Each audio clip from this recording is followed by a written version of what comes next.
I'd like to call this meeting to order. Please stand for the Pledge of Allegiance. I pledge allegiance to the flag of the United States of America and to the republic for which it stands, one nation, under God, indivisible, with liberty and justice for all.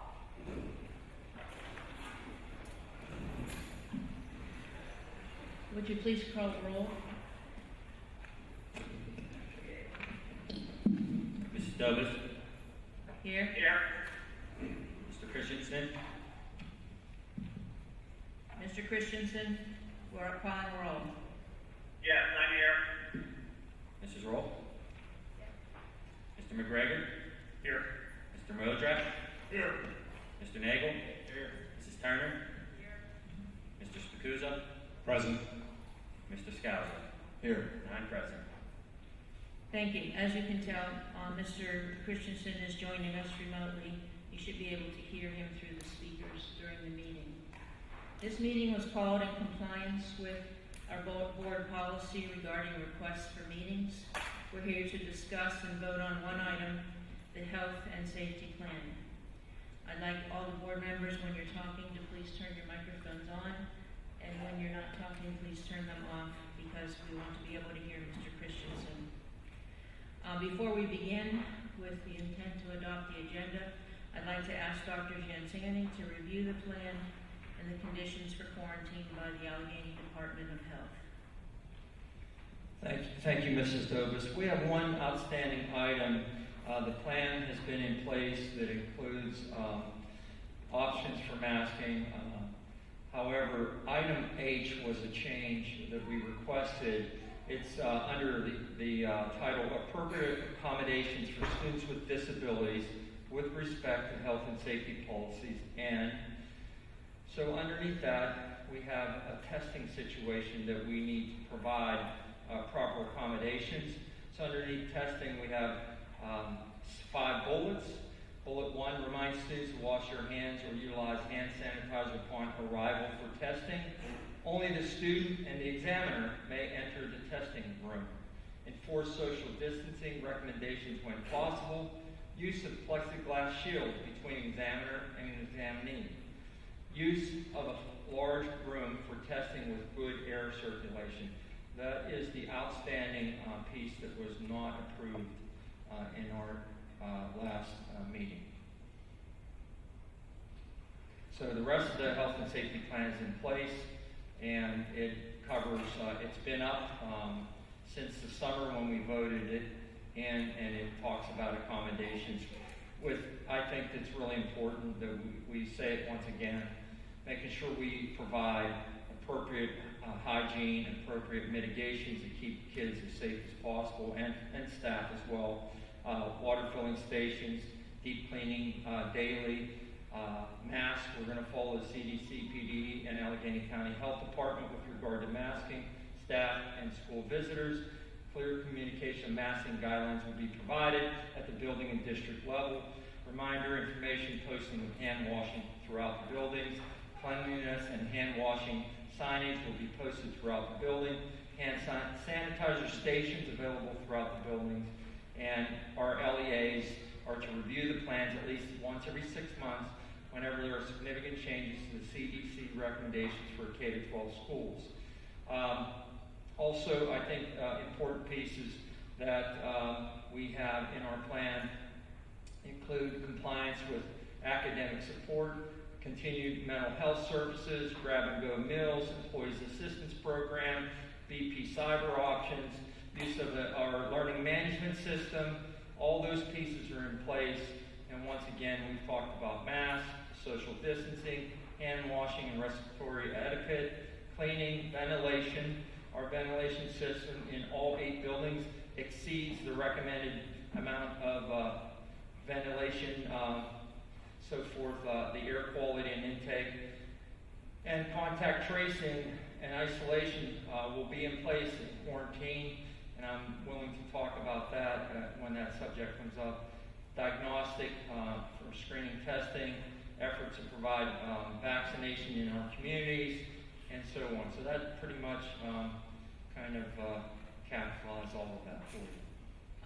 Dr. Giansanti, under E, at the bottom of E where it says quarantine, could you please explain to us the county health department guidelines? Sure. Yes, Ms. Stokes. So on August 6th, and it was updated on August 13th, the CDC put out some specific guidelines that talks about when you have to quarantine. And basically, there's really three scenarios that I think are important to understand. One, and this scenario really provides the least amount of quarantine. That's if you put three people together, all three have a mask on. Person A is ill, B and C do not have to quarantine. A only quarantines. So if you have a situation where the A student or staff member is without a mask, they are ill, obviously, and B and C have masks on, all three still have to quarantine because that the ill person does not have a mask on. And scenario 3 is the person A has a mask on, but B and C, one has a mask, one does not have. The person with the mask on, coinciding with the ill person A, they both have masks on, B does not have to quarantine. However, C, they don't have their mask on, A has their mask on, they are sick, they would have to quarantine. Now, once again, this all is with regard to social distancing. If that person is within 6 feet for a continued amount of time, adding up within 24 hours, a total of 15 minutes. Last year, it was consecutive. This year is not. You add it together within 24 hours. So if I have a class with a student, I'm with them for 5 minutes. A couple periods later, I'm with them again for 5 minutes. That adds up together throughout the whole day. And once again, it's within a 24-hour window. Dr. Jennison, so how many students did we send home last year due to contact tracing? Did not have COVID. Did not have COVID. Yes. I can tell you how many we had COVID. I can tell you how many had to quarantine. Now, we had 82 staff members and 185 students that were positive. And over the amount of time throughout the year, we had almost 1,400 quarantines that resulted from those 170 cases. What? So if I'm doing the math, approximately 1,140 or so, give or take a few, had to quarantine but did not test positive. The 1,400 don't include the ill. Oh, they don't? They So do it was not. 1,400 That had to quarantine. but did As a not result of test someone else being sick. Okay. Yes. So Dr. Jennison, how many hours they were losing person? Well, if I can just kind of refresh everybody's memory about last year. Most of the year, the first month of school, we weren't in school. Then we went to a hybrid, which was 2 days a week. And then we had a shutdown right before the holidays. Then we kicked it back up. The most we were ever in school was 4 days. So if you take Fridays, you take the hybrid, you take all those days, and you look at 1,400. Of course, I'm speculating, certainly, but the math suggests that there would have been many more had we been in school 5 days a week.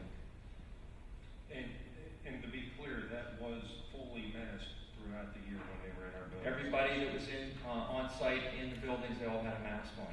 But the rules changed this year, as mentioned. It's changed since August. Now, last year the mask did not matter. If you were in close proximity, like I'm next to Mr. Skelzer, we both have a mask on. If either one of us become ill, the other does not have to quarantine. Last year we would have had to quarantine. So the masks are a variable this year. They were not a variable last year.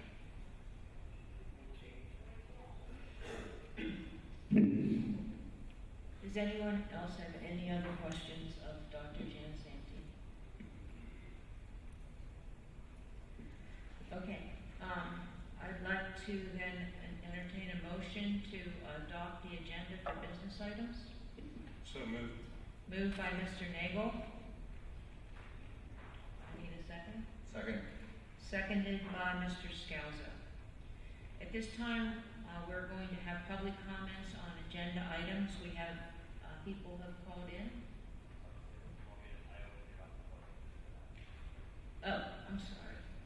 Yes. Voting is open.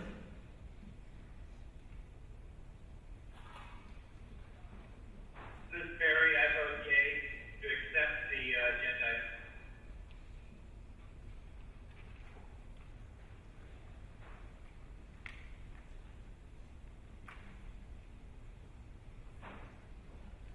It's not up yet. Oh.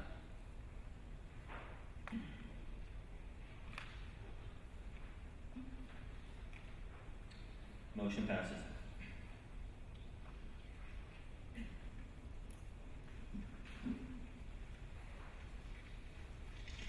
Okay, at this time, we're going to take public comments on the agenda item. I'd like to ask you once again to be respectful of one another. Please listen to one another, and please no outbursts during the public comments. We're listening to everybody's comments as part of the process. We will listen to two members of the audience speaking, and then we'll go to a phone call if there's one, and then we'll go back to the public comments from the audience. And you have 2 minutes. And Ms. Kobe, are you doing the timing? Will you give me a? Okay, thank you. Okay, any public comments on the agenda items? Please state your name and address. Jonathan Yemen, 1131 McKnight Drive, Bethel Park. I want to read a post that was made on Western PA Schools Pro Mask Group by a potential candidate for the Bethel Park Board. Bethel Park, I have it on good authority that a mask mandate will be passed on Monday. However, people could always change their minds between now and then. Please send emails and show up/call in for public comment on Monday. Based on conversations I've had, I think the best thing to focus your comments on is the CDC close contact guidance and how a mask mandate will keep the students of BP in the classroom, while optional masking will lead to many students having to quarantine. Additionally, I would not focus on concessions like tying masking to case numbers in the schools/Allegheny County, as these seem to muddy the waters and cause the board more confusion than actually help. And this is part of an email that I sent to the board. Please remember the Pennsylvania Sunshine Act and what it says. It is very concerning that a person who is running for the board in the next election is saying the things he is about having it on good authority that a mask mandate will be passed on Monday. He is not the only one saying these things online and in private groups. You serve the children and parents of Bethel Park, and we are watching.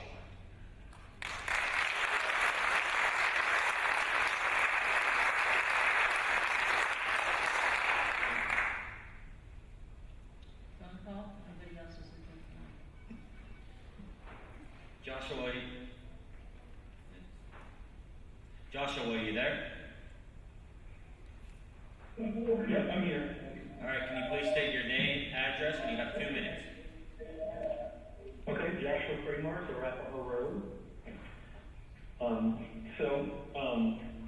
I have 2 children in Bethel Park schools, and every year the school board spends time and resources on the ALICE program, which trains and prepares for the possible threat of an active shooter, a possible threat. We are in the midst of a global pandemic that presents a very real daily threat to Bethel Park families. The fact that the school board has voted multiple times to not require masks is simply beyond the pale. Why can the school board protect our children from a potential threat, but not one that is constant?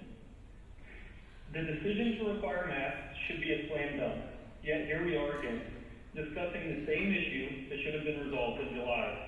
We know that masks work to slow and prevent the spread of coronavirus. We know because peer-reviewed scientific studies have proven it. It is a fact. It is also a fact that our neighbors in Upper St. Clair, Mount Lebanon, and Peters Township have not ignored. They are requiring masks. They are protecting their families, so why aren't we? We have the power to prevent the spread of illness in one simple act, wearing a mask. And yet the board cannot agree whether masks should be required in our schools where unvaccinated children gather. Instead, we get a board member making public statements citing misleading data points that appeal to science deniers. It's dishonest, it's wrong, and it's gross. The board has repeatedly claimed that it wants to keep children in schools as much as possible. Is that still true? If so, there's a simple solution: require masks. Tonight, once again, you can vote for the safety of school children and their families. If you make your decision based on reality and facts, the decision is easy. Please do the right thing and vote yes for mask requirements in Bethel Park schools. Thank you.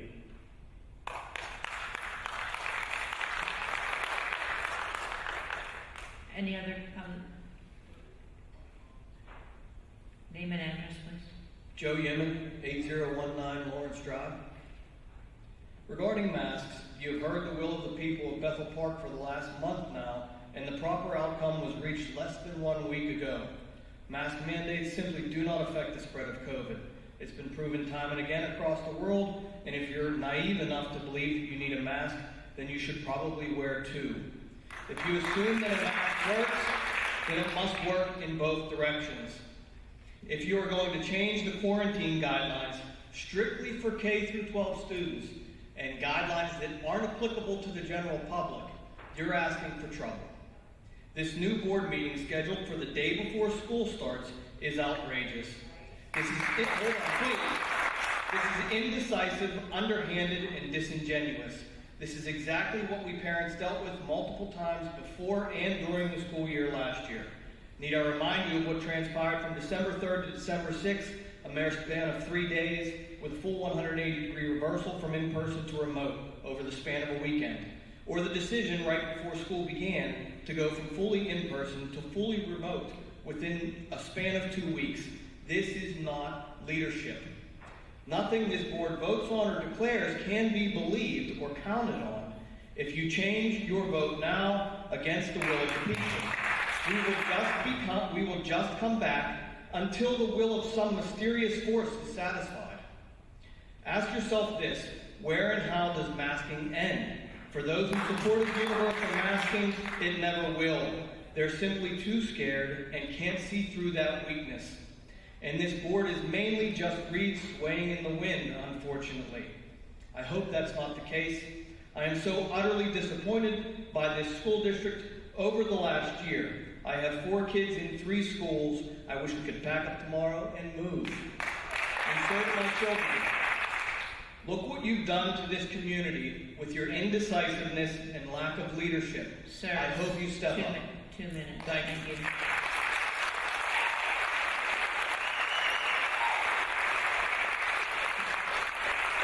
I would ask you respectfully to save your applause till the end so we can actually hear the speaker. Whenever you interrupt with your outbursts, we can't hear what he is saying. So please wait until the end of a speaker's comments in order to applaud.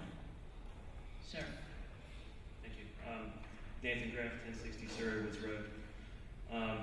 The author of the book of Hebrews said, Jesus Christ took flesh and blood so that he might destroy him that had the power of death, the devil, and deliver us through fear of death, who all our lives have been subject to bondage. And I ask you all today in this room and all across our country, have we put ourselves in bondage to the fear of death? And I think we have, unnecessarily. The scriptures also say that the truth shall make you free. And the truth is, masks do not work. Not only do masks not work, we have no fear. There's no reason to be concerned about this virus. It's a cold. Coronavirus comes around year after year. The cold, common cold, okay? This one's a little worse. I understand people that have had it. Some people have had severe reactions, right? But, as far as the masks go, the City Journal published on August 11th 14 peer-reviewed random controlled trials. They went through the review of them all, and none of them recommended masking. The City Journal summary of that was that little to no evidence of effectiveness, and it might actually increase the likelihood of infection, is what they said, summarizing all 14 of those. And in fact, I said last week that I would remove my children from the school district. I love my teachers. I love the school district until COVID hit it, and our reaction to it. Our country has been enwrapped with this virus, and everybody's lives have been affected. It's time that we fight back, and it starts with masking, unnecessary masking, okay? I removed my children from the school district because I will not subject them to the fear of death any longer.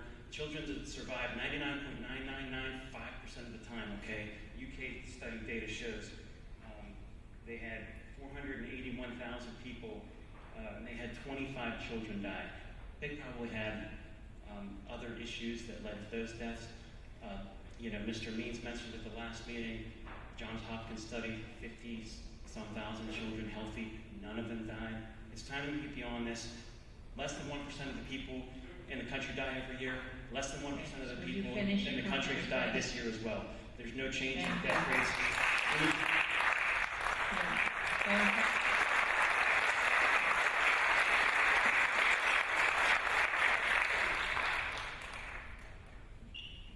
Mary Lynn, are you there? Yes, I'm here.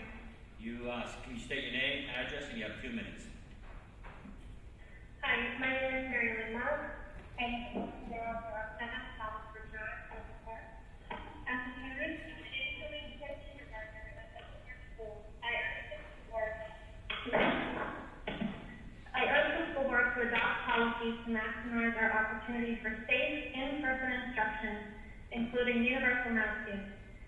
As was confirmed tonight, in a situation in which a student who tests positive for COVID is not wearing a mask, everyone in close contact with that individual will lose up to 2 weeks of in-person instruction, regardless of if they're wearing a mask or not. Researchers at Georgia Tech recently came out with a report indicating that 70% of elementary students, like my daughter, could be infected with COVID-19 by the end of the year at a school without a mask mandate. Not only does the American Academy of Pediatrics recommend universal masking for all students older than 2 and school staff, but hundreds of our local healthcare workers have signed an open letter to schools supporting a mask mandate, and many of our local districts surrounding Bethel Park have implemented such mandates.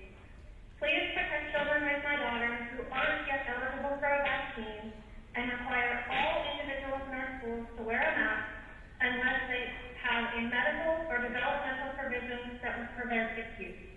Thank you.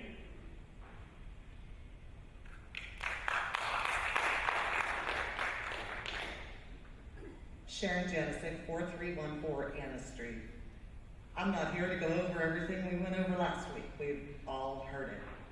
I am here to say that, given the constraints under which we're operating, I can't imagine asking teachers to, instead of focusing on the relationships that they have with their students and the education, to keep detailed charts of who was wearing a mask when. Was Johnny wearing it Wednesday? Was he wearing it the whole class? Did he take it? He took it off halfway through the class. Well, is that when Billy sat next to him? That's no way for a school to operate. We know that. Your jobs as leaders is to maximize the education and make sure that all students who live in Bethel Park can attend school and learn from teachers as long as possible. You know it's not your job to make a decision about whether or not masks work, or what the quarantine guidelines are, or who gets tested, or when vaccines are available. None of that is your job. Your only job is to maximize educational opportunities for children in that district. It is also to move and change and learn in this continually changing environment. I'm sorry that a lot of people don't like that that's how it is, but that's where we are. And I know that you know that having children in school, in front of their teachers, is where all kids need to be. That's my primary concern, and it's my primary focus, that children can go to school in a safe environment. I know that you've received copies of the letters that almost every pediatrician practice in the southwestern region has signed off on. There are letters coming out of AHN, out of UPMC, hundreds of people. Can you finish up, please? Thank you. Thank you, and I appreciate you doing the right thing for our students and our community.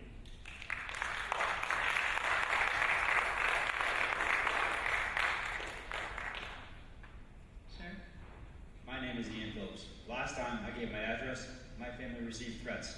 So you have it on record from last time. So I would refrain from giving my address at this time. There's been threats made on both sides. We may have threatened the school board to take the seats from underneath you and move on with other members of the school board. Those are the decisions you guys are making. We have not threatened anybody else. I spent all day writing complimentary speeches. I'm going to call out board members for the July 12th vote. You guys voted 8-1, agreed, unison, on a common sense health plan that made sense, that followed higher authority on the mandates of the mask. I chose not to speak of that. I was going to speak of the kids out there playing football, cheerleading practices. The chance of those kids getting injured and killed with those accidents on those fields is much higher than COVID. But I'm going to talk to you about something else. We come together to debate a mask. Does this stop with COVID? The children might get sick. We have all kicked out numbers, micrometers, percentages, all the facts from both sides of the story on the mask and how they work. You name it, we talk about it. One number we have not kicked out there is the 10th leading cause of death at this time. I have, on average, 130 people die per day to this, 47,000 a year. From the age 10 to 24, it's the second leading cause of death. It is not COVID. That is number 8 on the list. It is suicide. What if giving the child an opportunity to choose to wear a mask or not is all that kid needs to make it one more day? What if that kid gets a chance to see a smile from another student, another teacher, gives that child one more chance to make it one more day? These numbers come from the National Institute of Mental Health. One thing we can all agree on is we don't want another statistic of a student. Maybe, just maybe, the choice to wear or not to wear a mask may help prevent one of the leading causes of death in children. No one in this room knows what kind of demons some of these children are battling day in and day out. Why can't we all be passionate about this? Your decision tonight, what if your decision tonight on masks can prevent one child suicide?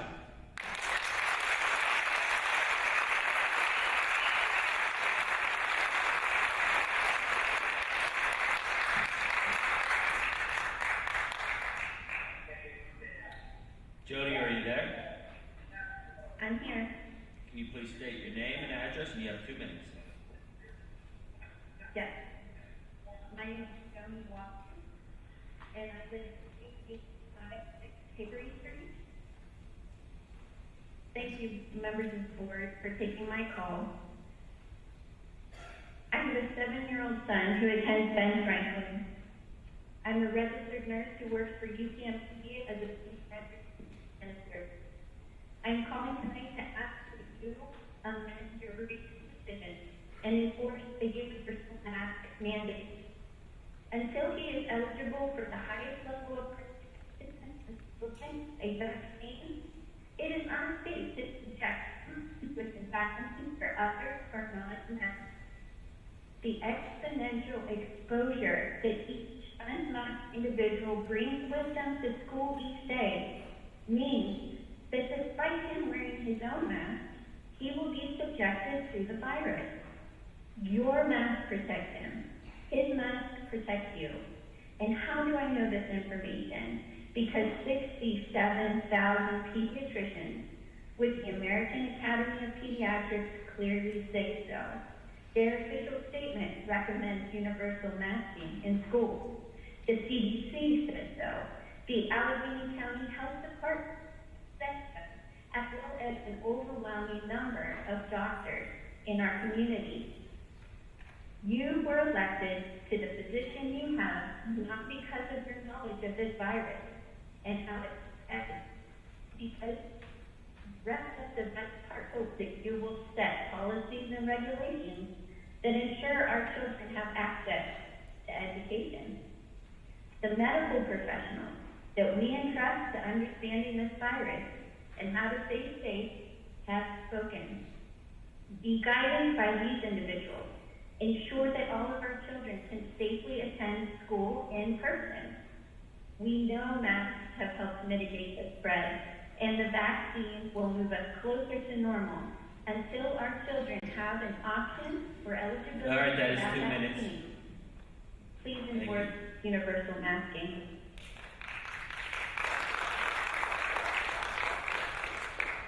Good evening. Michelle Kramer, 3225 Arapahoe Road. Some individuals have claimed that it is an American right to choose to refuse to mask.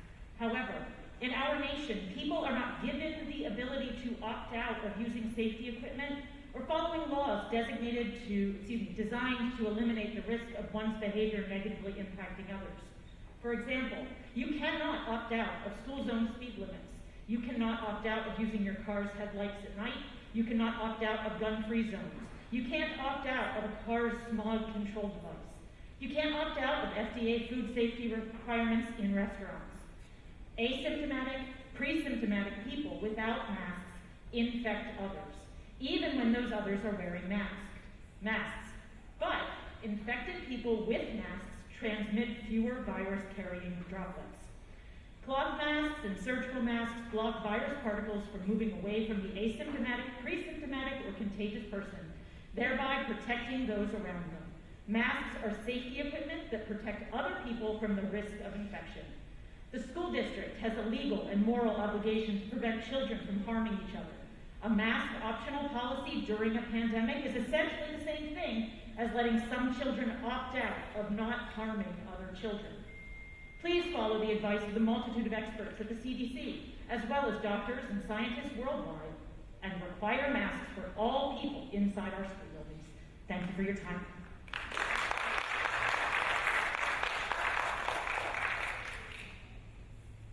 Hi, my name is Kelly Zubotnick. My address is 1624 Macaulay Road. I just want to remind you what is important to everyone here tonight, that God is watching and we are here for a reason. My sincerely held religious beliefs do not allow me to put any type of mask, shield, or covering over my face, as I am in the made in the image of God, and I am standing before Him with my face unveiled. It's 2 Corinthians chapter 3, verse 18. Today, my girlfriends from Chartiers Valley and Thomas Jefferson shared pictures of their beautiful children on their first day of school with a mask option. If these dishes can find a way to make it work, then so can we. Going against this will only be a violation of our rights. The majority of Pennsylvania schools are mask optional. It is not a mandate under our governor. Did you not see the cheer and football camps of hundreds of children maskless shoulder to shoulder going on right now outside of this building? Even BP indoor summer camps with basketball, my daughter, all these other camps, they had no masks indoors and they had zero issues. Our children are suffering physically, mentally, and emotionally, and we cannot afford to mask our children any longer. Why can't this be about choice?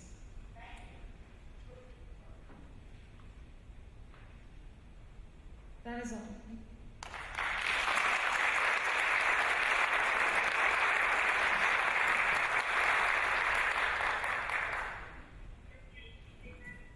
Leslie, are you there? Yes, I'm here. Okay, can you address your name, address, in 2 minutes, please? Okay. Leslie Phillips, Marble Valley Drive. I just wanted to say that I support universal masking, and I want the kids in school, not in quarantine. Thank you.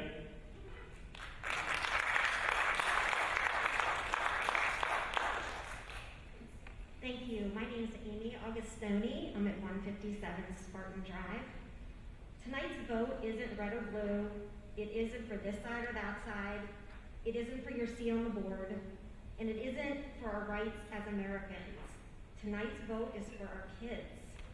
Tonight you can decide to require masks in schools and allow our children to safely return to the classroom, allowing our teachers to teach, schools to stay open, and the children to get back on track and thrive in the classroom.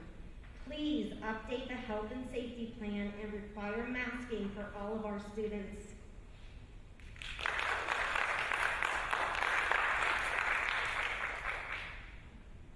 Hi everyone, Jill Haacko, 2970 O'Neill Drive. I'd like to bend a little and ask my fellow right-siders over here to bend a little and propose something different. Enough with the extreme one way or the other. Maybe we need to think outside of the box and do something a little differently. Why can't we start optional, and if too many cases arise or a metric is met, then mask mandate if needed? Do what some of the other school districts are doing, letting the parents be aware that if they choose, keyword choice, like Thomas Jefferson, Bell Vernon for just an example, to unmask their child, and then someone gets COVID, as the doctor stated above, then that student will have to miss school. That is the parent's choice then, if their child is missing school. Allow us parents the decision to make that for each child. Number 2 point, I can almost guarantee that none of you in this room stopped eating out at a restaurant during this time frame. I propose that we start with a mask on in common areas, just like restaurants. When seated, take them off. In a ventilated area like the playground, take them off. Allow them to take it off periodically in the right settings. In fact, many of our friends here that are masked stood outside in that 80-degree weather, and guess what? They pulled it down. Why? Because they couldn't stand even 5 minutes in that heat. Yet we want our children to deal with that in this heat starting tomorrow outside on the playground. You've got to be kidding me. Please, please, if we are to come together as a district, please propose and approve something that both the mask supporters and us as the parents have the right to choose what is best for our decision. And for my last 15 seconds, I would like to know, in what area of the world or the United States, when is it okay for a medical professional to be allowed in a room by themselves with a minor child? Not only does that violate HIPAA, it also would violate every one of these little children to be put in that position, and how dare you put that in your proposal? Thank you.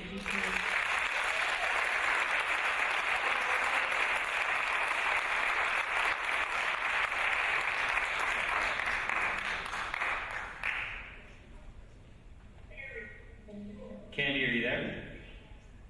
I am, thank you. Yep, state your name, address, and you have 2 minutes. My name is Candy Kramer, and I live on Arapahoe Road. The number of young children in our county diagnosed with COVID in the past week have increased significantly.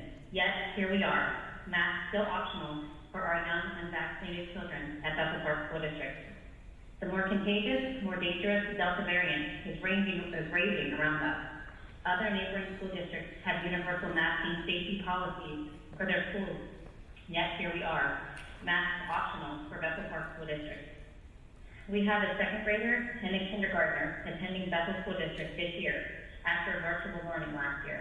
Tonight, we put our ecstatic kids to bed, so excited to ride the bus in the morning and to finally be able to go to school and see their friends and teachers. Yet, here we are, the night before the first day of school, still not knowing what we will be doing with our children in the morning. Universal masks for our schools is the only thing that will keep our kids in schools the longest. Optional masks will do nothing but ensure constant quarantine and repeated virtual learning. Please do not put parents in a position where our children are exposed to greater sickness at school. We do not want to live out the scenario that is happening in other areas, where we can't take our sick children to the local children's hospital because we were turned away due to the influx of serious COVID cases. Do the right thing and change the current Bethel Park safety plan to universal masking. The time to mandate masks is now, as we stay at the high rate of transmission in our county, and more importantly, until we are given the option to have all of our children vaccinated. Our kids want to go to the school they love, and they want to stay there. You have the power to make this happen. Require masks. Thank you.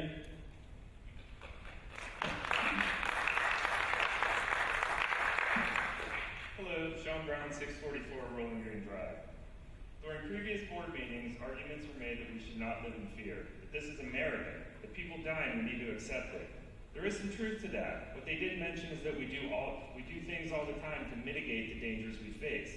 I don't live in constant fear every time I get in the car, but we have seatbelts and airbags, and we all follow laws that make driving safer.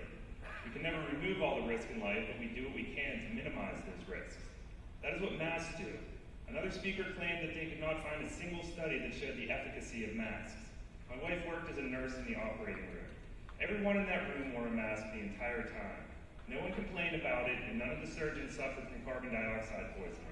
And it wasn't because they were afraid of catching bone cancer from a patient. It was to protect the patient. I wonder how the person who made this comment would feel if their surgeon refused to wear a mask the next time they have surgery. It is the doctor's and nurse's personal freedom, and this is America after all. By the way, the person who made this ridiculous claim is running for the board.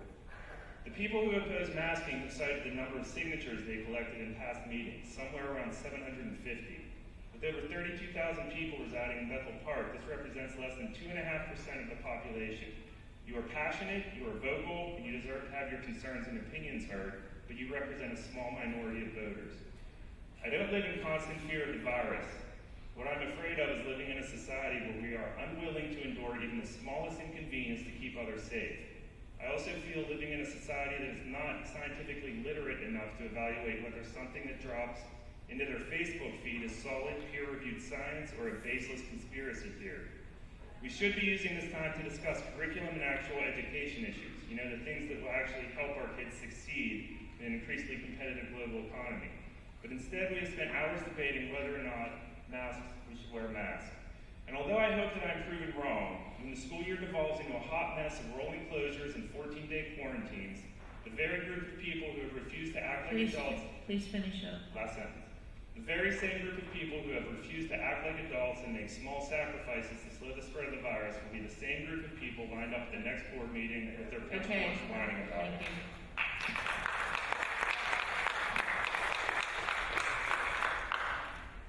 David Burke, 5868 Lorraine Drive. Good evening. We definitely need some unity, and mask mandates do nothing but divide. I mean, it's pretty obvious.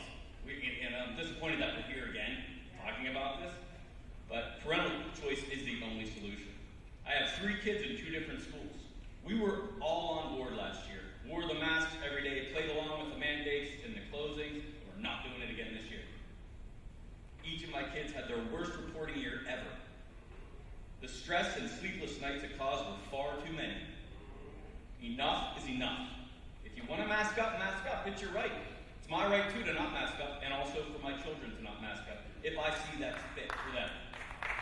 Children aren't dropping dead all around us from this virus. It's ridiculous. They're more likely to get killed in a car accident. You know the most dangerous thing we do with our kids every day is put them in the car? Way more likely, 1 in 17,000 chance of dying in a car accident versus 1 in 180,000 dying from COVID. This is kids. Most COVID deaths have been over 65 years of age, obese with at least 4 comorbidities. This is not in the children. Free the masks. Enough is enough. We're told to believe the science, yet the head doctor of the CDC has the audacity to say that men can have babies. Pregnant people, she referred to them as.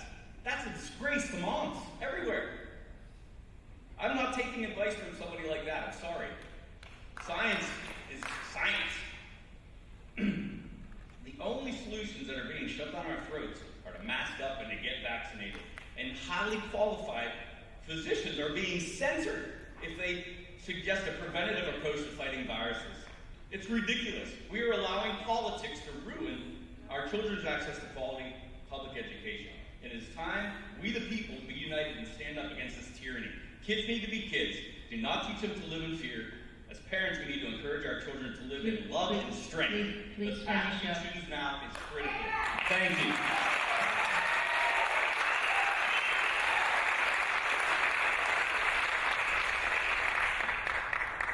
Kathleen, are you there? Please state your name, address, and you have 2 minutes. Kathleen Cole, 2211.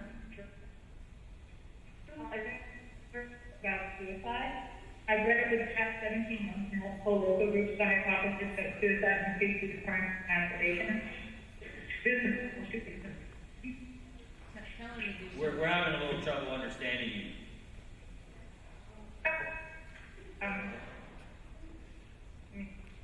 Is this better? Sorry. Yes, much better. Okay. Go ahead. Problem is,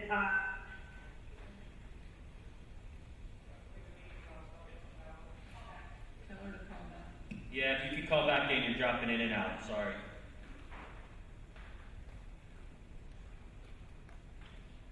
Hi, my name is Karen Hoskinson. I live on Madison Avenue. I just wanted to let the you know, people who don't work in healthcare or in hospitals know that if I go into a room with someone with a compromised immune system, I have to wear a mask to protect them from me. They don't have to wear a mask, but I do, because, you know, they're vulnerable. Please. Okay, please. Thank you. For all you healthcare professionals out there. The consensus of public health officials, epidemiologists, pediatric infectious disease doctors is that the safest way to get kids back to school, which they so desperately need, which we all agree, is to mask, distance, increase ventilation in the schools, and to incorporate good respiratory and hand hygiene. That's how we do this safely, and that's what the consensus is. Wearing a mask is the absolute minimum thing that we could do. It's the bottom of the barrel, least amount of, you know, work that we can do to protect others in our society and ourselves. It seems that children don't get sick as much as adults do, but where do you draw the line? How do you know that your kid, if they get COVID, isn't going to be the one in the ICU? You don't. We don't, as parents, we don't know that. So we should be doing every single thing that we can do to mitigate the risk to our kids who need to go to school. Also, our kids can be asymptomatic carriers. They can be completely healthy. But we have family members at home that might not be so. So how are we gonna, excuse me, how are we going to mitigate that? Don't you want to protect everybody? Thank you. Thanks. Thanks again. I would ask you once again to not shout out while someone else is speaking. Thank you. My name is Lynn Roth, and I live at 5673 Valley View Drive. And I'm going to make this short and to the point. You do not have the authority to dictate what is in my child's best interest health-wise. You do not have the authority to override my God-given right as a parent to decide what is best for my child's health. I am the mother, and I will be the one to decide what is best for my child, and masking him is not in his best interest. Do not overstep your authority. Vote to make masks optional. Otherwise, you will be seeking to strip me of my parental and civil rights, and I will not let you do that. My child, my decision.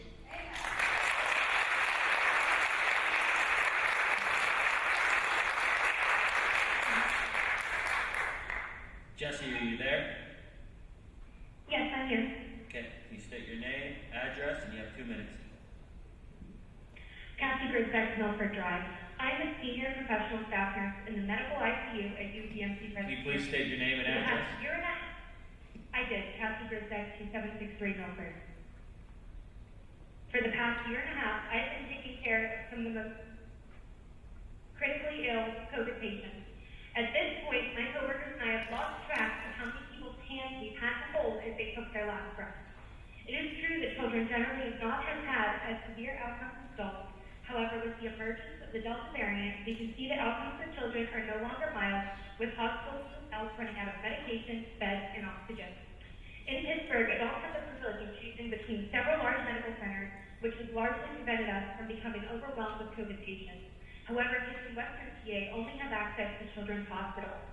Children's pediatric ICUs have been frequently full over the course of the past month. An increase in critical COVID cases not only risks the lives of children with COVID, but also the lives of kids needing ICU care for any other reason. Therefore, it's no surprise that the consensus of pediatricians, including the chief of pediatric infectious disease at children, report universal masking in schools.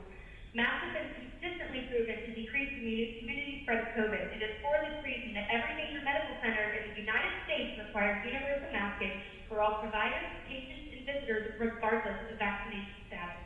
Additionally, there's not a shred of evidence that masks cause appreciable harm to the wearer. This is displayed anecdotally by myself and my colleagues having severe negative side effects from wearing N95 for 12 hours a day for the past year and a half, as well as a litany of studies that I know have already been shared with you. The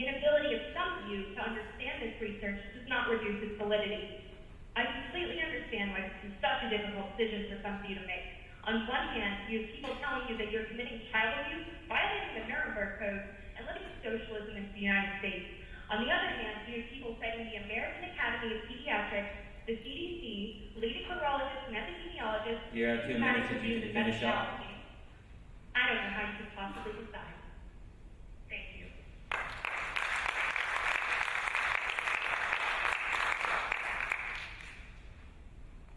Okay, my name is Christina. I live at 5680 Valley View Drive. And let me remind you, at the beginning of the pandemic, the head of the NIH, Dr. Fauci, said there is no reason to be walking around with a mask. Respectfully speaking, can you explain why there would be a mask mandate for our kids when CDC and NIH findings have shown that that children do not spread the virus effectively and are not harmed by it unless they have an underlying condition? As I understand, Governor Wolf has lost his pandemic powers and can only make recommendations, not mandates. For example, I recommend you, who enforce the mandate, look for a new position because the voters will speak at the next school board election if that is the case. I don't want to see smiling eyes tomorrow on the first day of school and this school year, but smiling faces. Thank you.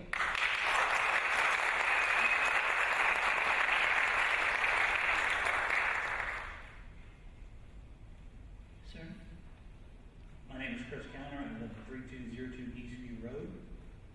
I'm here tonight because I made a mistake. A mistake I imagine a lot of parents made. I believe that this board would make a rational decision based on reason and evidence to mandate masks for this school year.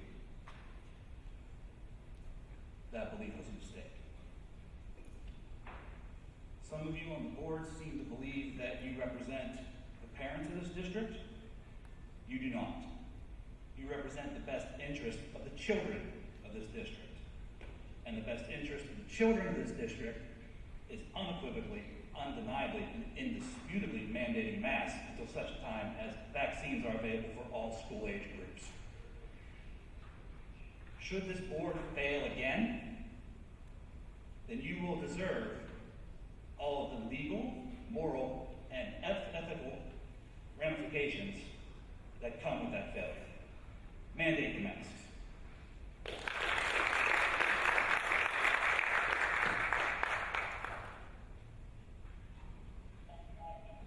The system did not pick up your name. Can you please state your name, address? Yes, Andrew, that's 2763 Milford Drive. Okay. Got 2 minutes. Thank you. Good evening. I'm coming today requesting that the board add universal masking to the health and safety plan. I'd like to start off by addressing a few inaccurate statements from Mr. Spikuza at the last meeting. He mentioned the 5% positivity rate in Allegheny County as the reason we're in the substantial range. We are, and still are, in the high range, above substantial, and it's due to our case count of 132 cases per 100,000 people, not our positivity rate. If you remember, incidence rate was also a parameter for return risk level last year. Additionally, the positivity rate in Bethel Park is far greater than Allegheny County as a whole. We are at 10.68%, while the county is only at 4.86%. Mr. Spikuza also cited the size of the virus as the reason the mask did not work. As anyone with a basic understanding of respiratory viruses knows, the virus particles do not travel by themselves. They are entrained in respiratory droplets and aerosols, ranging in size from roughly 0.3 to 20 micrometers, as shown in Morocco 2009. Lindley 2020 analyzed... Can you slow down just a little bit? We're having trouble understanding you. Sure. Lindley 2020 analyzed the effectiveness of masks at capturing these different size particles and found that cloth and procedure masks capture 30 and 40% of the smallest respiratory particles exhaled respectively, while capturing over 80% of the larger droplet particles. The study Mr. Spikuza cited that concluded face masks are ineffective to stop viral particles has been retracted due to misquoting in several source studies, omission of information, lack of verified data, and incomplete peer review. He also cited the Dan mask study, which does not analyze the efficacy of masks as source control, and is therefore inappropriate in the analysis of whether or not to incorporate a mask mandate.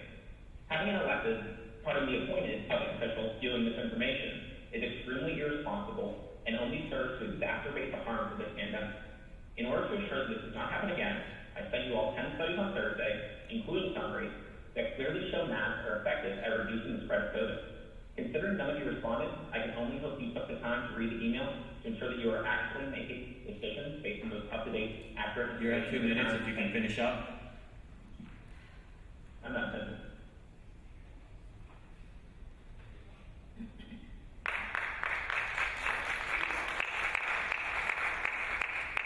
My name is Brendan McCarthy. I live on Jordan Street. Nurses, teachers, bus drivers, bankers, stay-at-home parents, people of all other walks of life came before you last Tuesday and today to argue both sides of a scientific argument. The problem here is obvious. None of these people, including myself, are scientists. Fortunately, the scientists have already had their debates. They had them at the CDC, they had them at the NIH, they had them at the WHO. They've had them at hospitals across the country. They've had them in pediatric groups like the American Academy of Pediatrics.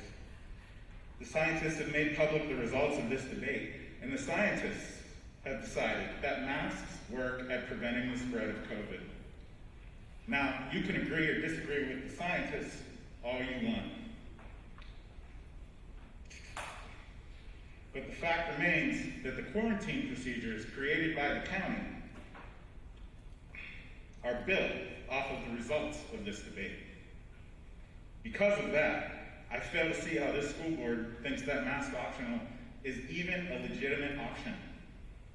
With the quarantine procedures being what they are, masks optional means we will be forced to quarantine more healthy kids when the goal should be as few as possible. We will be quarantining more than Baldwin, Keystone Oaks, Mount Lebanon, Upper St. Clair, and Peters Township.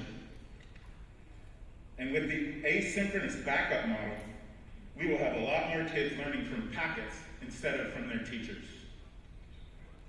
This, in turn, means that our kids will be falling behind the kids from the neighboring districts I just mentioned.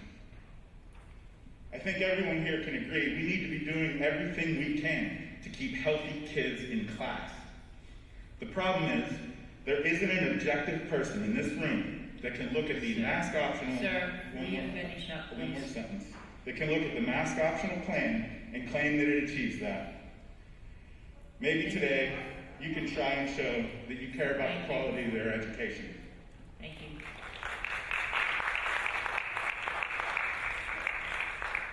Hello, my name is Candace Bush. I live at 898 Clifton Road. It is vital that students who have to quarantine can continue their education remotely.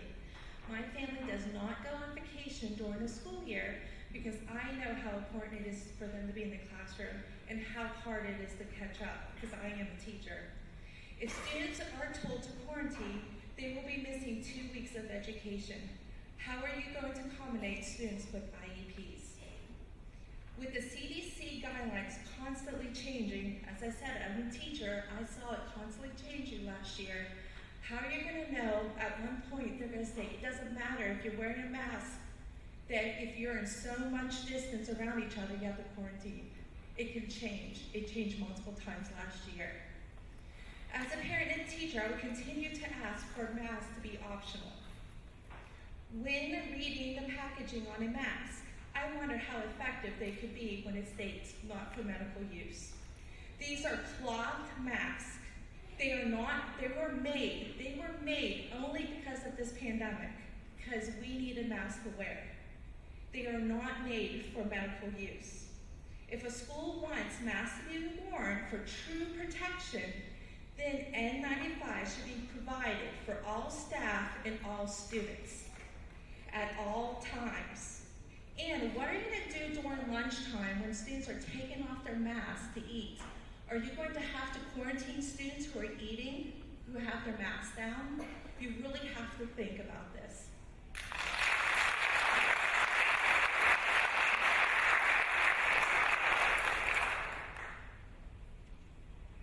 John, are you there? My name's Dawn.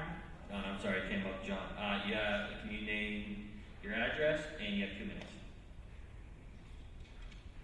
Hi, my name is Dawn Centro, 2518 Oldfield Avenue.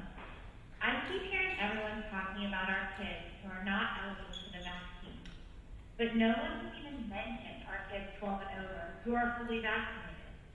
According to the CDC, these quarantine rules you mentioned do not apply to fully vaccinated kids. So why are there not separate rules in place for IMS and high school, for the kids who actually are eligible for the vaccine and who have made the decision to get it? I don't think this should be an all or nothing mask or don't mask situation.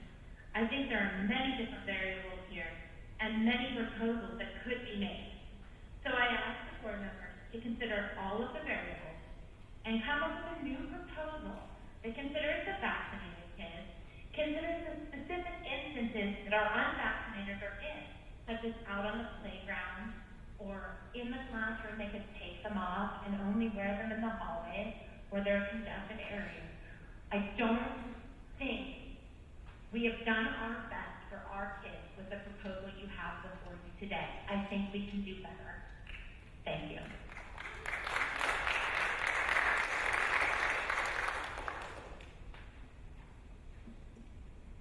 Hi, good evening. My name is Christina Headley, 5881 Irishtown Road.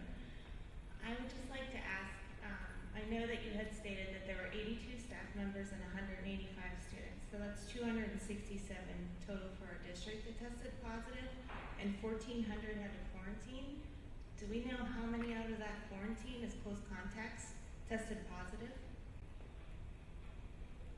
Is there a number that was given? Did I miss that? Oh, so, okay. All right. I just thought that would be a good statistic to know. Also, for close contact tracing, we're talking about the masks, and yes, the masks are part of it, but so is physical distancing. So are our students desks 3 to 6 feet apart? What about when they eat lunch? They take off their masks to eat lunch. What about whenever they have mask breaks?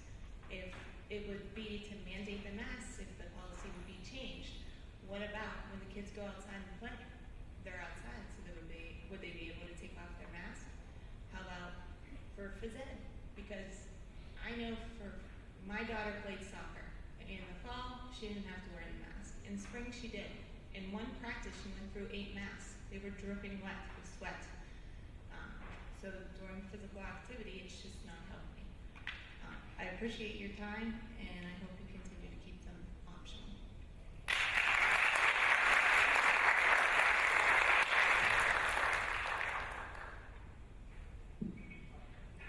Eric, are you there? Yep, I'm here. If you can state your name, Sorry. address, in 2 minutes. Derek Kierstein, 5953 King School Road. Can you hear me? Yes, we can. Okay.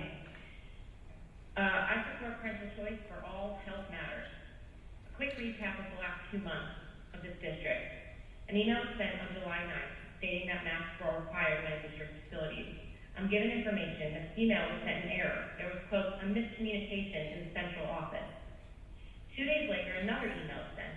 This email states a clarification in the previous email that the guidance that was received was a recommendation and not a requirement. While it may seem that the voices in the petition of those that supported parental choice triggered this, quote, clarifying email, that was simply not the case. This erroneous communication was the result of poor management. A July 12th school board meeting was held where approximately 60 plus citizens attended, and the board supported parental choice overwhelmingly. Quote, you have no masters up here, quote. They are optional. It's up to parents to decide unless governing authority tells us they're mandated. Quote, it's your choice. Another board meeting is held August 2nd where a medical professional is in attendance, sharing less than alarming statistical evidence, and some citizens attend to support a mask mandate in our schools. No federal mandate is in place, but rumors start to fly about union pressure on school board members. These rumors are repeatedly shut down by any and all emails to the school board. Still, no federal mandate is in place. On August 17th, our community witnessed one of the most toxic and divisive meetings to date. Threats were made on social media, and jobs of school bus drivers were threatened. The board kept the plan as is. Still, no federal mandate is in place, but the trust in our elected officials is starting to dwindle because not all members were present at this meeting, and the meeting felt like theater. Less than 24 hours after the conclusion of this toxic meeting, it is announced that another meeting will be held the night before the first day of school. trust in our elected officials is really taking a dive. Politics are at an all-time high, and pressure from the union is mounting. Still no federal mandate is in place. This process has been humiliating for our district, divisive for our community. Yeah, 2 minutes if you can finish. The school board has made this political. Our community does not trust the board. Prove me wrong, respect the difference of opinion, and keep the health and safety plan as it stands for our children's education. Thank you.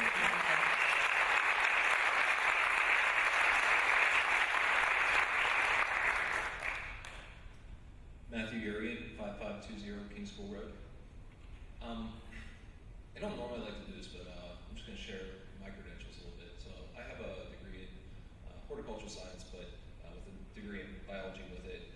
I studied microbiology. I took a 400 level and aced it, biostatistics class that would make most people's heads spin.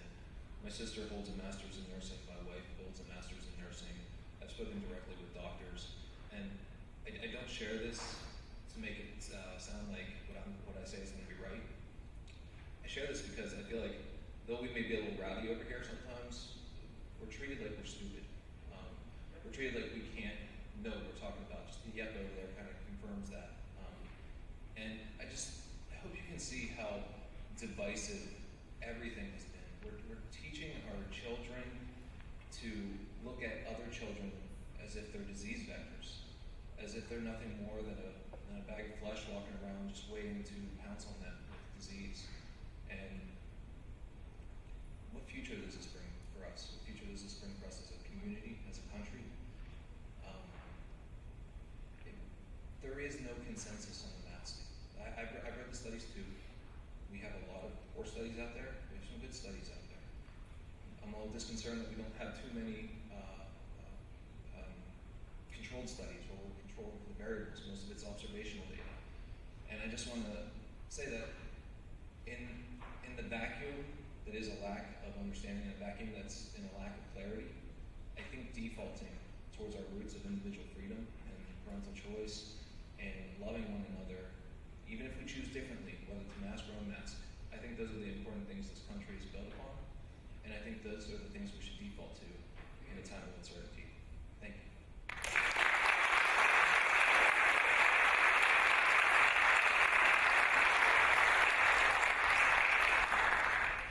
Matt Heinman, 1115 Sarah Street. I completely agree. We should do everything we can for our neighbors, show we love one another.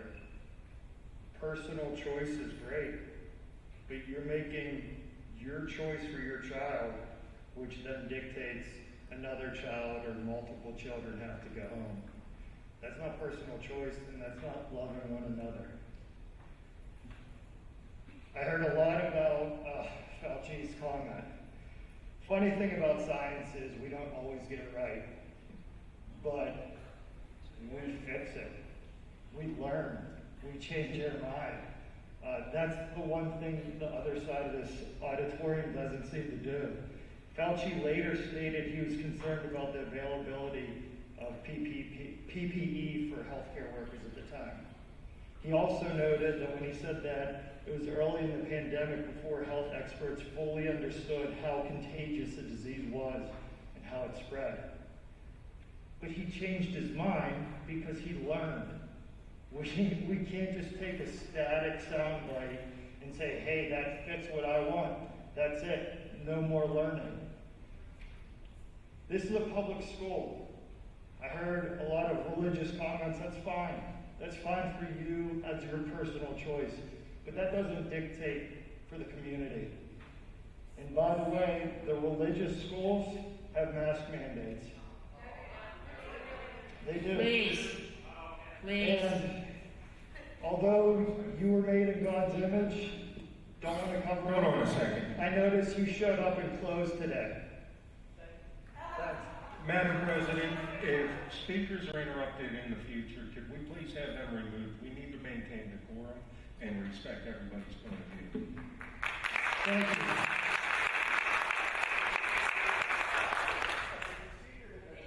Okay, that's enough. That's enough. That's enough. We're trying to be calm, kind, respectful of one another. Please.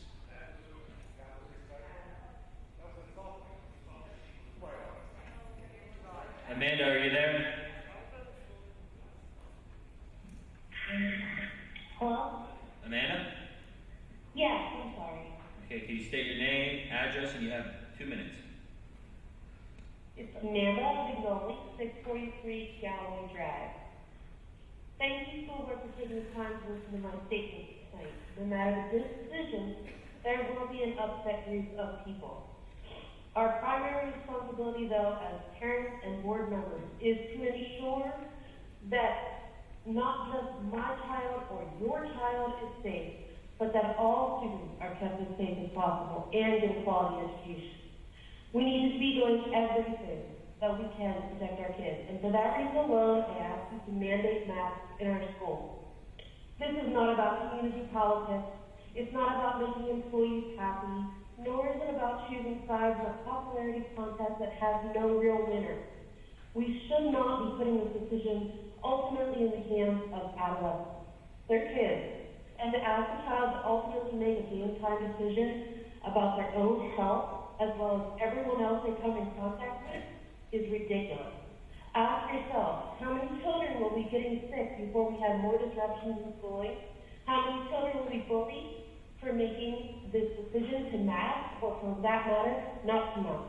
For those of you who are, there are alternatives for parents to be halfway if traditional masks are not optimal for their child. Face shields, masks with clear windows, it addresses the lack of communication or social interaction. We're seeing the effects of not mandating masks around this country, and I want this pandemic to be a memory. We all want our children to be protected and educated. And for nearly half of our student population, including 2 of my children, this is the only line of protection. The goal here is safety and education for all, and the only way to achieve that is with masks. Please vote for masks. Mandated. Thank you.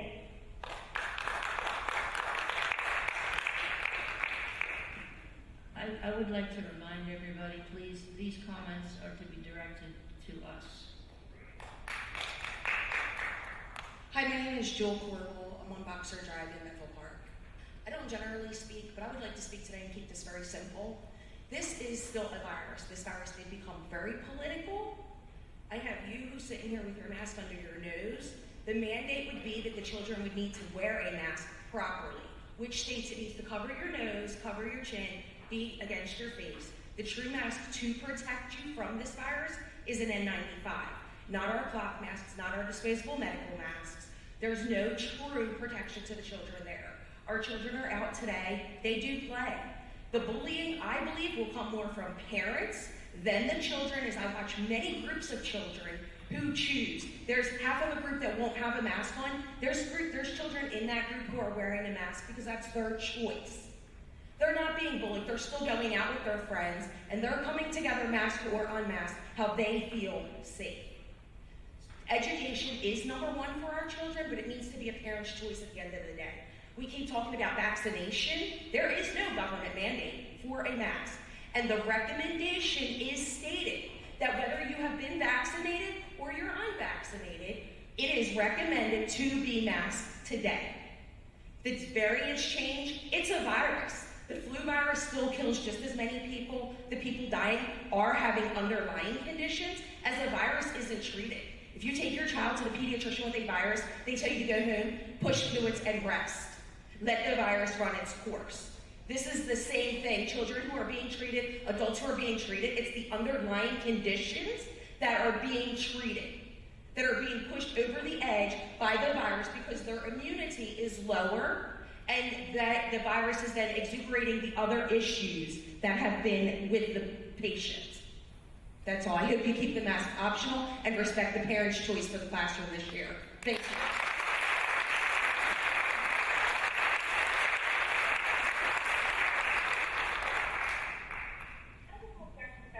Rebecca, are you there?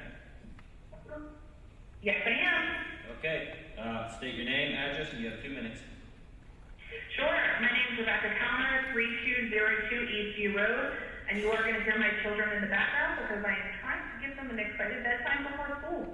I have very little to say, but I do want to point out the inaccuracies that the majority majority of schools in Allegheny County are optional masking, when in fact the majority are mandating masks. This is the reason I have asked the news stations to be here tonight. If the school is going to make this a hard decision, you are going to do it in front of everyone. You are going to tell everyone that Bethel Park is not going to protect their children. If you won't listen to the resounding opinion of the experts, you're surely not going to listen to us. But I want to say, I am personally extremely proud of the unity you are demonstrating tonight. All but one of you are sitting out there with a mask on. You are demonstrating the education you are providing our children, and that is one of science. Thank you for finally stepping up and showing some unity in the safety of our children, who, as we have said, are watching. I implore you to please mandate masks, protect our children, and for goodness sakes, do everything you can to keep them in the classroom. Thank you.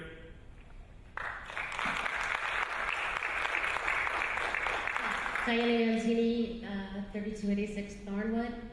You know, united we stand, divided we fall. There's a lot of tension, and our kids can't take that anymore. It's obvious that 2/3 of the parents want optional. They're taxpayers, they're the parents of the kids, they know what's best for their kids. We've seen different news. You've seen something that I haven't seen. I've read up on studies from some scientists and medical on my side as well, or our side. But when you have 2/3 of the parents asking you for the optional, I hope that you understand that that's important, because what will happen is you'll have this whole thing is a new type of segregation when you say mask. You're going to have 2/3 of the kids coming to the school, maybe not coming to the school anymore. What does that do to them? When you say it's going to be mask mandate, what does that do to the rights of the rest of the kids? 2/3 of the population of the school. What are you telling those kids? You know, the kids who, look, if their parents want to wear masks, they can wear masks. Respect that. Respect both sides of this. When you've got 2/3 of a school saying, we want the option, they're looking into something you haven't seen yet. You need to open tomorrow with an option of masks. And that's all that I wanted to say. And it makes no sense that you would turn your back on 2/3 of the school by mask mandate as opposed to option. Option makes everyone happy. That's it. It's common sense.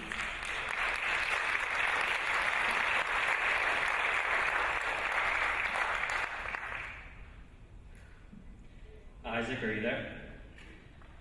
Yeah, I'm here. Please state your name, address. You have 2 minutes. Isaac Bronson, Florida Ave. This is an interesting, I've never done one of these before.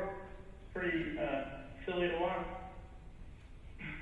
I don't know how this is even a debate at all. I don't know why parents need to have a choice, because you never did. Your kid has to go to school, they have to have medical checkups, they have to have dentist checkups, you have to have a vaccine card. Like, you've never had a choice. Why do you think you get one now? It's pretty ridiculous.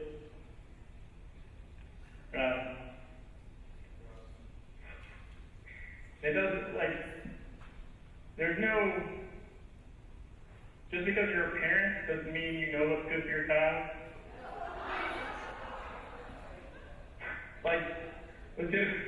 Legitimately, how many things have warning labels on them? Not for the kid, for the parent. So you know your kid won't die doing something. It's inconceivable to me that this is even a debate when everything says it's a mandate, because optional doesn't do anything. If it did something, that'd be a different story. It doesn't work that way. And the difference between last week and this week is that the county went from substantial to high. So, good work, guys.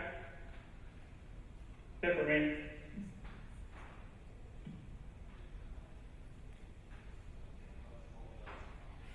Hi there, I am Sarah Booten. I live on 2636 Milford, and I had to bring her because my hands are a little bit full, so thanks for taking the time to hear me out. Folks, I called you from my vacation last week with my family because I thought this was such an important issue. Wasn't expecting to do this, but here we are. I thought I was going to be getting my kids into bed, getting them ready for the first day of school tomorrow, when my husband said that he's watching a live stream because apparently the masks are back up for a vote. I thought this was already settled. I thought it was already voted on. So I'm not sure how at the 11th hour, just because maybe somebody doesn't like the result of the election, that we have yet another election. I just didn't think that was how that worked. Life is full of risk. I mean, we can't say we're going to ban cars because there's a chance that we might get into a car accident. Kids eat food. They could choke on food. We need to make sure that they're just drinking Soylent Green from now on because they could choke. Folks, COVID's not going anywhere. It's here to stay. I realize that I think a lot of people think that the vaccines are going to help. Maybe they are helping, but the cases still continue to climb even though we have a lot of people vaccinated. And we have to make a decision. Is this the way we're going to live the rest of our lives? Are we going to be afraid of everything?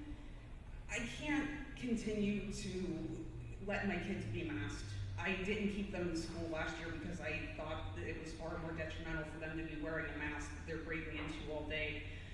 I was on a flight, people, while they were masked, were touching things all over the plane. The insides of planes are filthy, and then they're fidgeting with their masks.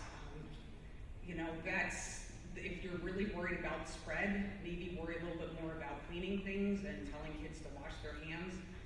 The masks, I think, are a safety net that make people feel better, but I don't see how it's going to stop the transmission of COVID. It's here to stay. We've got to move on, and we need to have masks optional for our kids.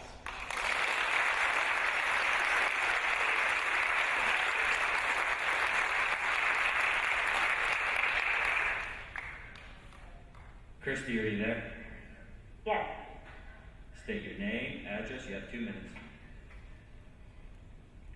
My name is Christy Gruskis. I'm at California Avenue. There are many terrible stories of COVID-19 cases in schools around the country. From hundreds of students in quarantine to the deaths of students and teachers. Why even take the chance when mask mandates are an easy option to help mitigate those same things from happening here? Are we really able to say we're providing the best education possible if we're willing to put our students, teachers, and staff at risk just so some people aren't inconvenienced by wearing masks? There's an expectation that the district will do what it can to help protect vulnerable children, and that is not unreasonable. My soon-to-be fourth grader is very social and needs contact with his friends, peers, and teachers to be happy and get the most out of his education. Anyone who knows him knows that he will absolutely be the first to tell anyone if something is unacceptable, and yet he has no problem wearing a mask at school. He understands that he wears a mask to keep others and himself safer. I'm also concerned about my older son, who will be attending IMS. But he is vaccinated and will also wear a mask to help lower the risk of getting COVID and passing it on to his younger brother. It is unacceptable that masks are not currently being mandated in our district. Non-vaccinated students are especially high risk if there was to be a Delta variant surge here, and masks would help protect them. I do not want any students to be needlessly vulnerable, and I ask the district to promote this by taking common sense precautions, such as mandating masks. Bethel Park is a great community, and it would send a wonderful message to other places that our residents care enough about their students, teachers, and staff to require masks to help keep all of them safe. Thank you.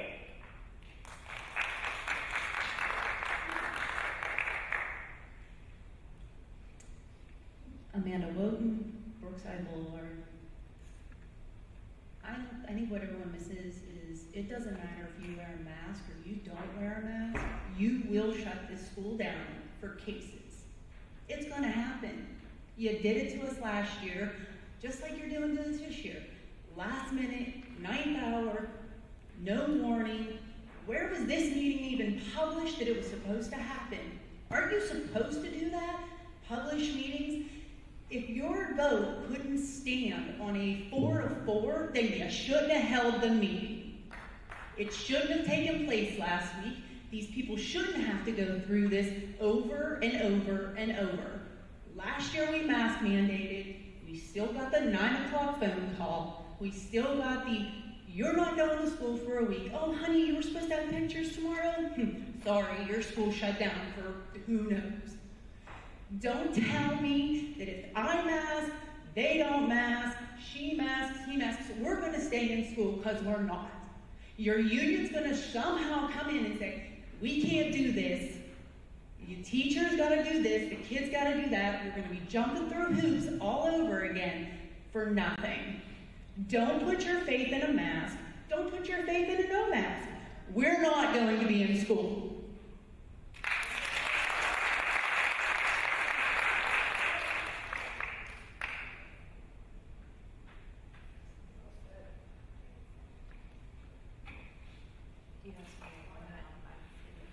Sherry Wetzel, 375 Dale Road. I am once again asking the board to keep the mask optional. Our kids were masked from January to June, and the numbers continue to go up. What happens when these kids sneeze or cough? They will either pull the mask down and out goes their droplets, or they will sneeze or cough into their mask, move it around, touch on their face, touch on the lunch tables and desk, and the virus will spread. The thought that a piece of cloth or paper will stop, that is silly. The older kids, high school age, wear these masks as a decorative chin strap. I've seen it with a ton of them. Having a son that participates in soccer, football, and wrestling at the high school. Logic has went out the window, especially when it comes to high school age students. I'm asking the board to use logic and keep masks optional. Thank you.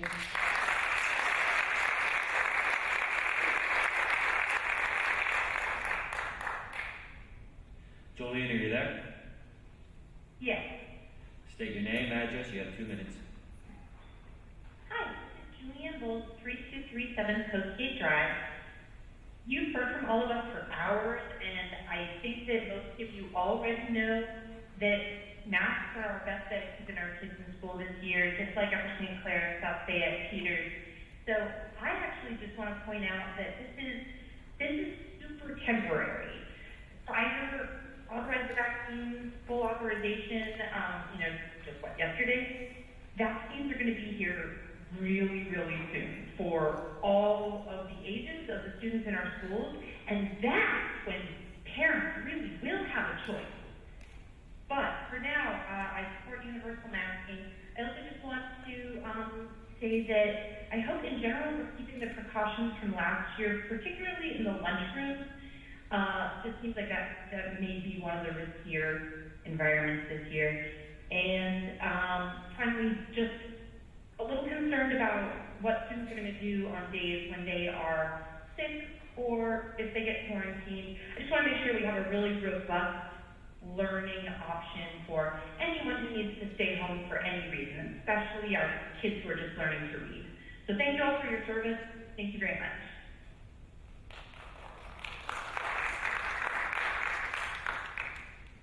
Sean Tomaszewski, 2035 Millennium Court. I was trying to figure out a perspective to share with the board this evening. I have degrees in microbiology and neuroscience from the University of Pittsburgh Honors College. I've taught collegiate and university level science courses for over a decade, including microbiology and physiology and pathophysiology. But the perspective I'm going to share with you is that of a high school principal, somebody who has had to deal with the quarantining phone calls and shutting down sports programs last year. I implore the board to consider the negative impacts that keeping kids out of school will have on them this year. Any opportunity to minimize students' quarantines and maximize their time in school, in athletics, in the arts programs that they care about, should really be the primary goal of the school board's decision-making processes. And also, even though I have that background in science education, I would never declare myself an expert. And I warn the board against taking the opinions and positions of individual experts into their decision-making processes. Rather than looking towards individual experts, look towards the consensus of experts. The American Academy of Pediatrics, the American Medical Association, the National Association of Allergy and Infectious Diseases, the National Institutes of Health, the National Institutes of Allergy and Infectious Diseases, all support the Centers for Disease Control and Prevention stance that masking is important in schools to keep as many kids in school as possible. Thank you.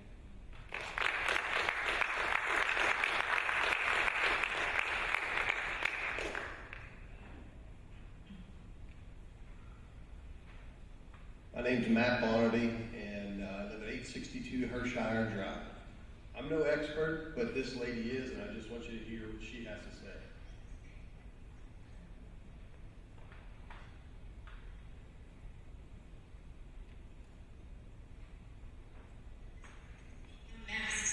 I applaud the parents who've done their due diligence. I'm going to tell you a little bit of my background. I have spent the past 19 years working in the field of occupational and environmental toxicology as a senior industrial hygienist. I am cross-credentialed in public health, decontamination site management. I've had an infection control prevention committees, infection disease committees in hospitals. In fact, hospitals cannot be built like a new construction, because I spent most of my career in healthcare. They cannot build a building without consulting with an industrial hygienist. Why? I'm going to explain. So, you can understand my frustration. I'm glad it went last because I can address some of the fear that I'm hearing in the misinformation. I'm going to give you some credit for the fact that you haven't heard my profession most likely, because the media has the MDs and the DOs and the nurses on TV. They are skilled, they treat people, I protect people. And I train those doctors that are on TV, and they are not telling you the truth.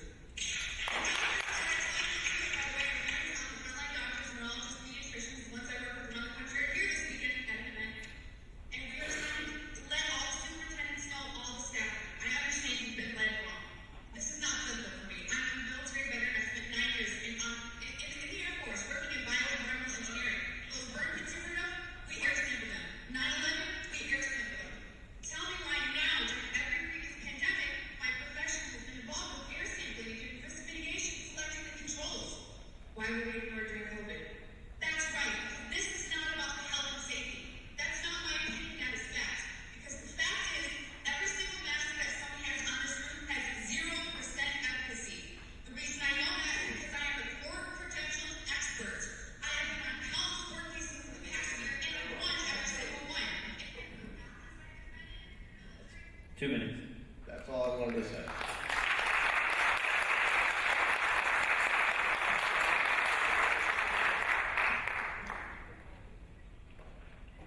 All right, Kathleen, are you there? Okay, yep, I'm here. All right, perfect. Try this again. State your name, address, and you have 2 minutes. Okay, Kathleen Kroll, 2211 Milford Drive. First of all, I just want to say, decisions about children's health and safety shouldn't be a popularity contest. No one expects the board to be medical experts, but we do expect you to look to the medical experts for guidance on medical matters. And as you know, all the major medical groups in the country are recommending universal masking of schools, or of children in schools. My main reason for calling though was to speak for my daughter. She gave me something to read. She is on her way home from Haacko football. So if anybody on the board wants her email and phone number to verify that, that's fine. I'm happy to send that to you privately. Anything, this is what she wanted to say. I'm here to speak in favor of universal masking in the schools. I don't understand how something legal can be so important that they continue to allow to harm their family, friends, and even their children's education. I attended school from home last year, and it was brutal. I'm a good student, but it was hard to keep up, even though I know my teachers were trying their best. It just isn't the same. I'm an athlete, and soccer games were canceled, and I had to miss track meets due to exposure. Friends had their plays and trips and other events canceled. And yet you're willing to allow 2020 to repeat itself. Some of your own children had to learn in a totally messed up situation. Stop extending this mess. Most of the schools around us are wearing masks. A mask is not a big deal compared to real suffering. Take the mask, take the government, I don't care. But making everyone wear a mask in school will help decrease exposures and let us be safe. please don't take another year of school away from hundreds of us. Thank you. And she's actually right here. She just walked through the door. Hello.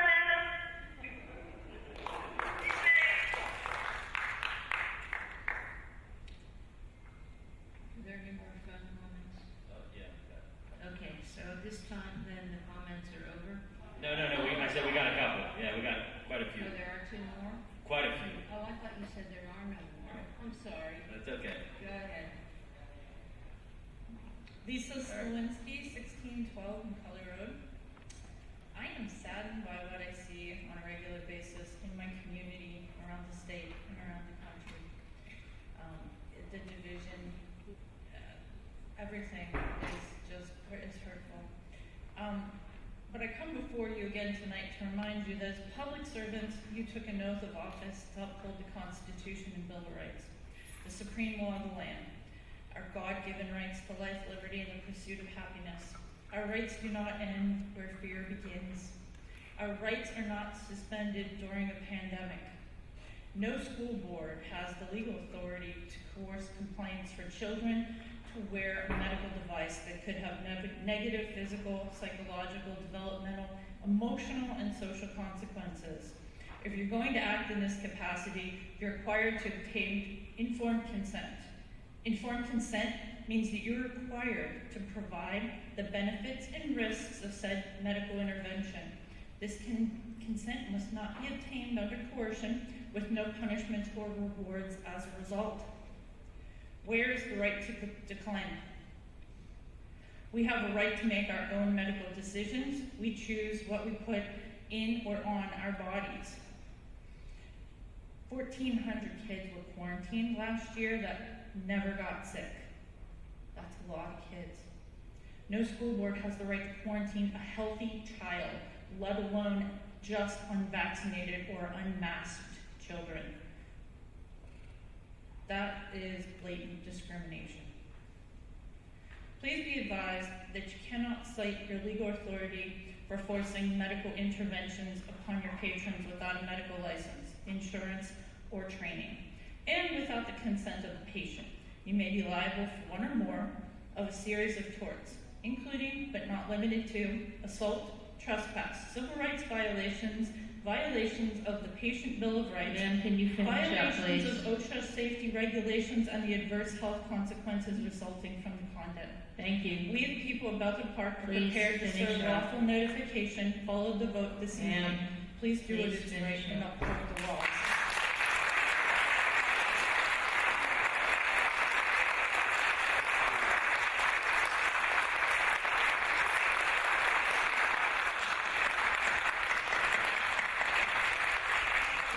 Okay, John, are you there? Hey there, can you hear me? Yes. State your name, address, you have 2 minutes. Hey, my name's John. I'm on 3340 Crestview Drive. I usually don't talk this sort of thing or get involved in this, but I tuned into this for the entertainment value, and I can't believe I've just watched 2 hours of, whatever side talks, it sounds like craziness, no matter which side of the two is at the podium. And I think it's time for some reasonable thoughts here. So let's look at some basic facts, okay? 1, vaccines work, and they work great. 2, masks work.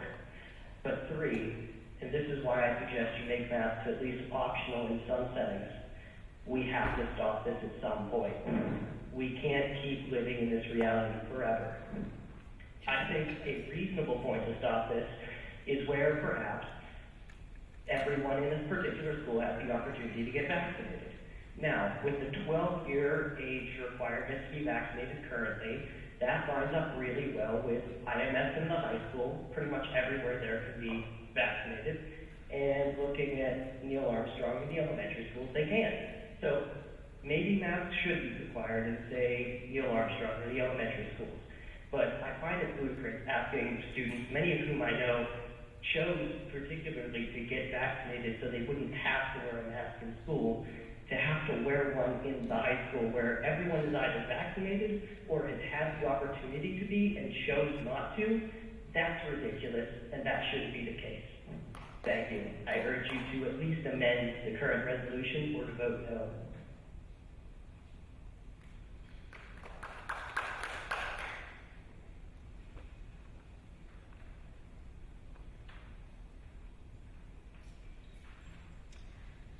it's the night before school and I'd rather be home with my kids reading them bedtime stories. Can you please state your name and address? Oh, I just want to say that, okay. 880 Hershire Drive, Holly Lissack. Third time at this, and my story has not changed. My child goes to Neil Armstrong. He is now heading to IMS. Last year, he obeyed the rules and he did wear his mask. He has allergies. He got bad headaches, and it was giving him problems. He got sent to the principal's office because he took his mask down to breathe. Okay? He needs fresh air. Okay? He has allergies. And it was giving him headaches wearing the mask. I'm going to have to get a pediatrician's excuse for him not to wear this mask. We're struggling in my home. And my little boy that's in 3rd grade, heading to 4th at George Washington, he choked on grilled cheese in the summertime, last month. He's only now starting to come around and eating food again. We've struggled this summer, we missed our vacations. So, my kids mean the world to me like every child here means to you. We are in a really rough situation here, but it has to be optional. My kids aren't wearing their masks. One feels like he can't breathe. The other one has allergies, and he asked me if he had DIPG, like Joey Phillips. Joey's my neighbor. I love Joey. My little boy does not have DIPG because he was getting headaches in the back of his neck. I said, no, honey, you don't. I said, you're having headaches because these masks were taking them off. All summer without the masks, fresh air, wonderful.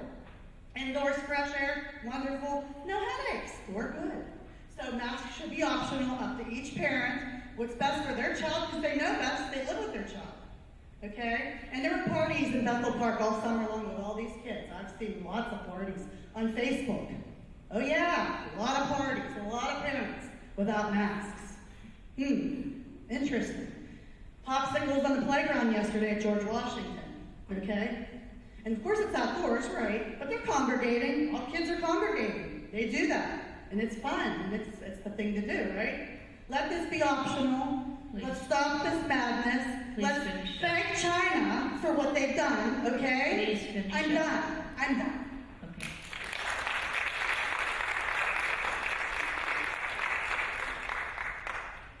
Hi, my name is Mary Alice Hodgson, and I live on King School Road. I'm here to show my support for universal mask wearing for anyone inside Bethel Park schools while there is a high transmission rate of COVID infections in Allegheny County. Thank you.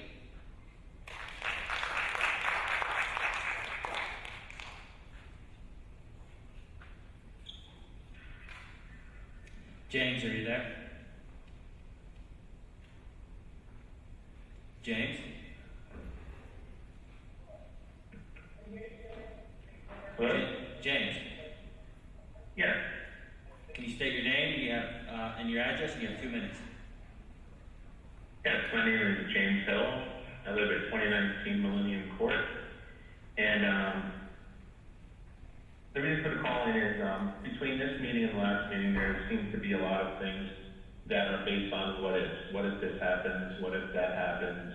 And anybody who's ever worked in any kind of company, corporate type of structure, you can't run a business, nor could you run an educational system based on what ifs. What it comes down to is people should have the choice. They should have the choice to either wear a mask as an adult, their child should have the ability, if they want them to wear a mask, or not to wear a mask. The people on the school board, you're making a decision based on the overwhelming number of people within the community who are for choice. This isn't a decision based on the school board's personal preference of whether a mask should be worn. And I think that needs to be disconnected here. There's many studies, and obviously not enough time to go through, where a face mask really has little to no effect. May 2020, US CDC found that face masks had no effect, neither as personal protective equipment nor as a source of control. The European CDC, February 2021, found no high-quality evidence supporting effectiveness of non-medical and medical face masks in the community. And the list goes on and on and on. Last year, 1,400 children were put into quarantine. Obviously, we haven't heard anything in terms of did any of those kids wind up in the hospital, which seems to be not the case, because I think that was made front page news here in Bethel. Even some of the adults who were quarantined, who worked within the school system. No hospitalization. You have 2 minutes, so please finish up. Well, the thing is, I'm in favor of having an option, and I think the board should basically make that that decision based on what the community is saying and not their personal preference. Thank you. Thank you.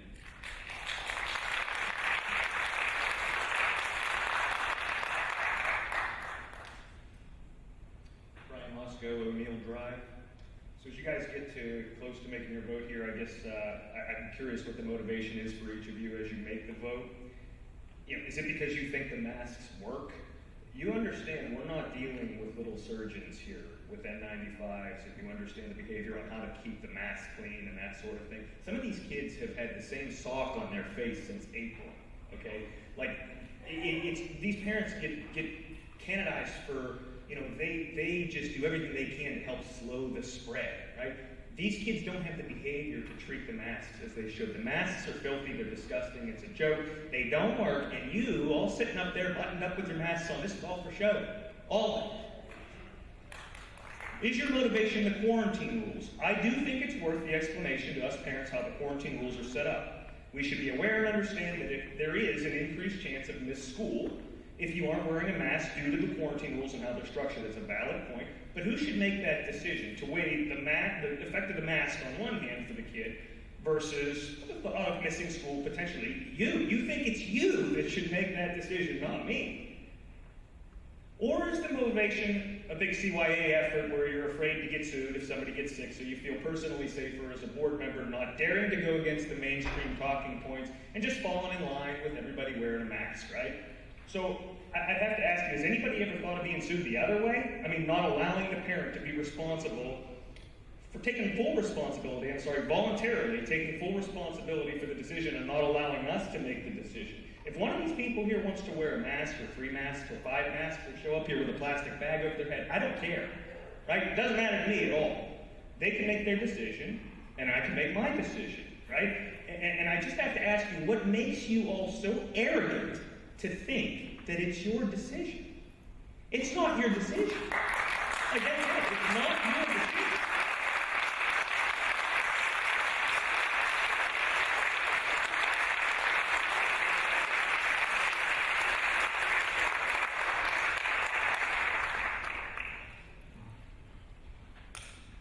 Nathan Chapin, King School Road. First of all, I'd like to thank each of you for the work that you put in to protect and educate our children. I appreciate that. I think that one thing we can all agree on, I certainly hope we can all agree on, is that we want Bethel Park students and teachers in school, in person, and healthy for as long as possible. Now, I'm going to appeal to you, come from a place of practicality. What do you think is going to keep Bethel Park's kids and teachers in school and healthy the longest? Masks or no masks? What will happen this year with the even more contagious variant from last year? All but one of you is wearing your mask up there, for heaven's sake. Doesn't that say it all? Please. Go ahead. Please. You may leave. I think you believe. If there's another outburst, you will leave. Go ahead. You say rowdy, I say rude. Please direct your comments to us. My apologies. All but one of you is wearing your mask up there, for heaven's sake. I think that you believe in the efficacy of masks.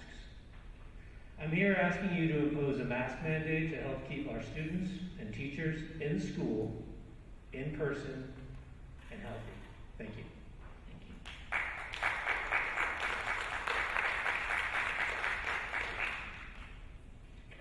Brian, are you there? Yes. Okay, state your name, address, and you have 2 minutes. Brian Calvin, 5827 King School Road. I'm calling again to express my wish to allow masks to remain optional, as you've decided multiple times previously. That's all I have. Thank you.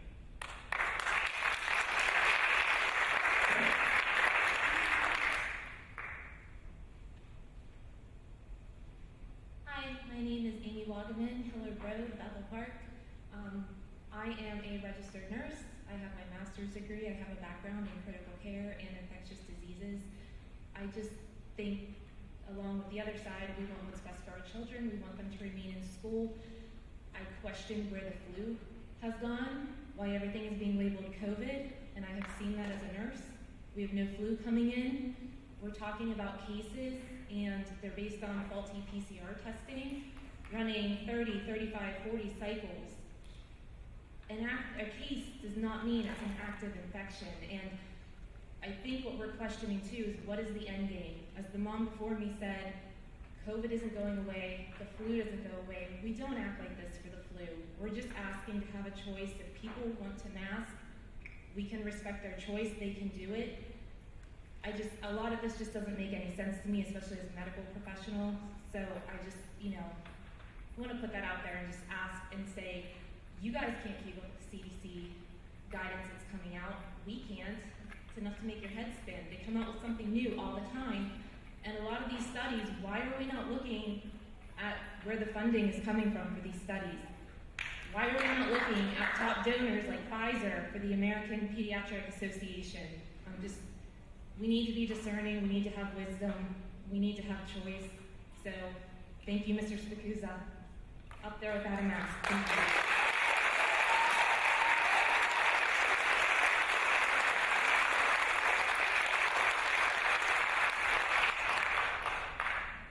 John, are you there? Yes, John. My question is... If you could state your name and address.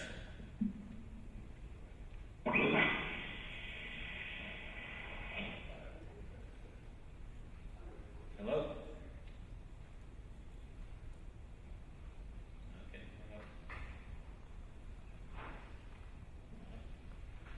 Hi, my name is Brian Dougherty.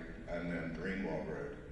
The guy that called earlier was pretty interesting. He said there's some insanity. It's been a year of insanity. I saw a picture of the side of a box of masks, on the internet, and it said something along the lines of not effective against viral spread. So you can't believe what you see. So I've been working from home most of the time, but I can't go to my office. And when I did, out of courtesy, we have hand sanitizer there and a box of masks. Out of curiosity, I pick up a box of masks, blue masks like you're wearing. It says not effective against viral spread, and you shouldn't wear it for more than 30 minutes. And then you look around and you see people wearing masks made of socks, t-shirts. This guy here earlier with a ski thing. They're not effective against anything. And if this were such a massive thing, this pandemic, the masks that you're wearing, shouldn't we be disposing of them in like a biohazardous container or something? I see them laying around. I see them hanging on people. My son has them hanging from his dashboard, for God's sake. People throw them in their pocket. I have one in the center console of my car that's been there for months and hasn't been washed probably in 8 months. This is reality. You can say all you want, but it's reality. Seriously, this is insanity. Do you know how many people under the age of 18 died in Pennsylvania since this started from COVID? Do you know how many? I searched all day today, half the day. Pennsylvania, Allegheny County, CDC. I came up with a number, you know what it was? It was 0. 0. Under the age of 18 in the state of Pennsylvania have died from COVID-19 since this started. 0. What are we doing? What are we doing? Okay, thank you, sir.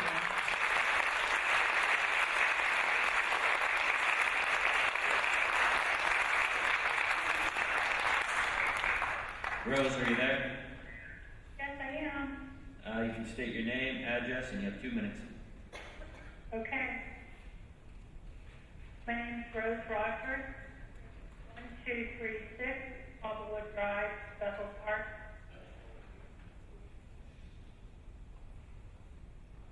Go ahead. Okay. I'm sorry for the that feel like threatening the school board is the right thing to do. I'm for the mask so that all our children have the best chance in school to receive an education and not to have a revolving door with kids in and out of school being left to teach themselves. I believe that we all have rights, but I think we have rights as parents to do what's best for our children.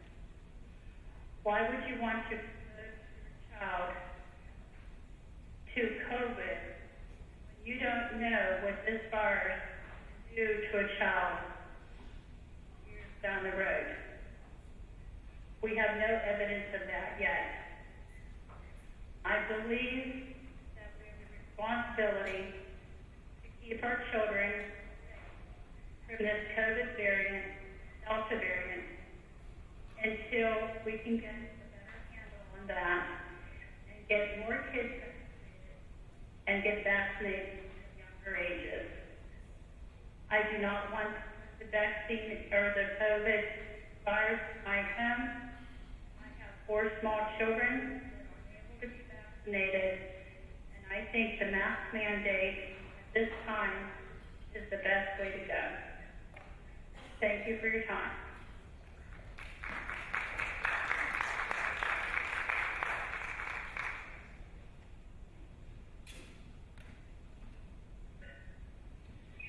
Eric, are you there? Yes, I am. Thank you. Yeah, please state your name, address, and you have 2 minutes. Eric Zerlo, Auditorium Drive. Thank you. I want to first thank everyone for being here tonight. I know you have a tremendous amount of work in front of you. We moved to Bethel Park after careful consideration of what would be best for my family with our 6 children. The schools tipped the scale, 100%. The community, the park, the outdoors, the recreation, it's all a bonus, but it was the schools. We know that COVID is here, and we've seen it take its toll on our family by the passing of loved ones and our friends, and some that are currently now struggling for their life. It's a reality. The quickest way to what we may call normalcy is by protecting our children and ourselves and the communities, and especially our students, from the continuation of the spread of COVID. In my business, I spend my working hours looking for flaws in large organizations, in their crisis management plans and how they can best avoid crisis and still maintain the ability to conduct business so that the consumers can continue to have access to services and products in the face of a crisis or catastrophe. I see flaws in giving in to what we call caution fatigue. It's very difficult to stay hyper-vigilant for so very long. Everyone wants it to be normal again. We certainly do. But this is the new normalcy that we see. Life is ever-changing, and I believe it's imperative to teach our children how to learn to adapt to the ebb and flow in life while protecting them as they can't protect themselves. If we want to see the number of deaths under 18 remain 0, then we need to have masks mandatory when we open up the doors for those that we're here to protect. So please, vote for mandatory masks in our schools and help us protect our children. Thank you.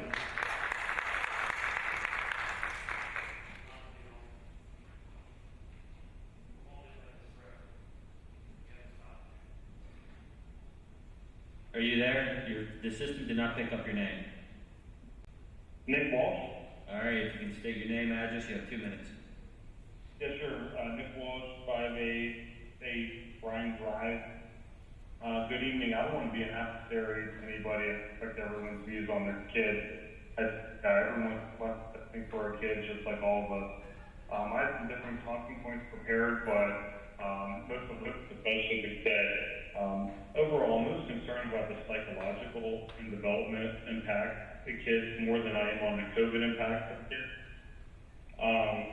With that, there's a lot of signs and kind of sort of showing that there's depression and anxiety amongst youth is on the growth. The reason this is such an issue is I think both sides have their political talking points, and there isn't a conclusive science and conclusive reason behind the mask. And I respect everyone's views, and a lot of people can say that, you know, some mask is better than no mask, but most of the masks these kids are going to wear would be equivalent to something that's going to stop rabies, which is like 250 to 550 times the size of a particle of COVID. So, you know, when I think about some of the other issues we have here, I wish we were spending more of our time in these last two meetings focusing on things like temperature checks before the kids come in, or improving our air purification systems, or improving the health and wellness programs within the school, rather than focusing on something that we're kind of being put into from a political standpoint that really is focused more on masking. And if this was the absolute answer, and we had a huge majority that is saying it, I would be all for it if there was science that was showing it. But you can literally go to half of the room and look back and forth and you say that this isn't definitive, and this isn't the definitive thing to help our kids. I'm 100% for keeping the kids safe. I want the best for all of these kids. I want them to all get a good education. I think we just have to back up and say, like, in this meeting or the last meeting, is this the best use of our time? And I understand what we're trying to get at, but I also think there's maybe other ways that we can get to the right answer and trying to protect these kids and getting them into school full days. And it may not be. You have 2 minutes if you can finish up. Optional. The last thing I would say is the district does not have our permission to test our kids at any time. And I think that's something that should be discussed at the next board meeting, because I don't have a full understanding of that. Thank you for your time. Have a good evening.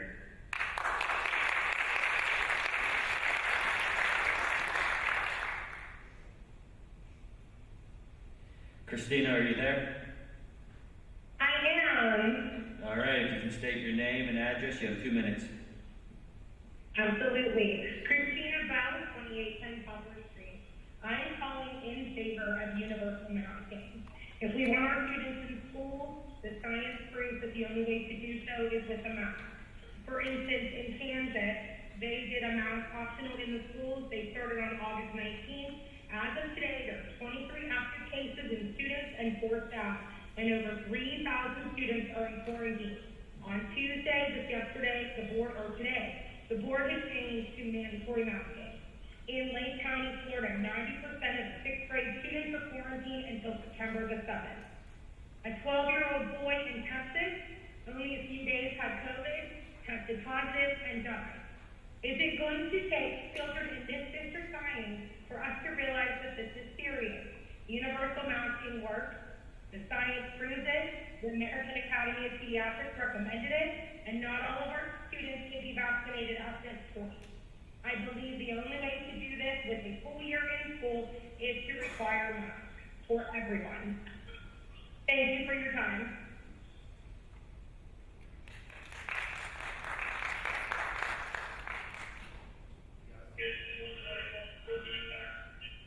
Carol, are you there?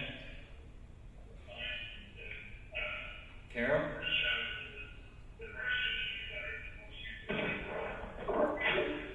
Hello? Hello. Can you state your name, address? You have 2 minutes. Sarah Lakin, 1942 Linda Drive. My philosophy is at this point that I respect everybody's choice to mask and to unmask. However, if the kids who are masked and they have to quarantine and they're forced to have to do asynchronous learning, I think the district needs to turn around and take another look at that. My biggest concern is that all kids get a full education this year, 5 days a week, in school and in person. If you're going to vote for no mask, then you need to come up with a better program for whenever the kids have to quarantine. Because telling them they need to sit at home and learn these new things that they're being taught by themselves for 2 weeks is unfair. If they're going to be able to stay in school longer and get 5 full days of education for the entire 9 months by wearing masks, then have them wear masks. My biggest concern is a full educational year after a year that basically they only retained probably 50% of what they were supposed to retain. So if you're going to vote that way, then you need to fix what's going to happen to the kids who are quarantined. End of story. Thank you.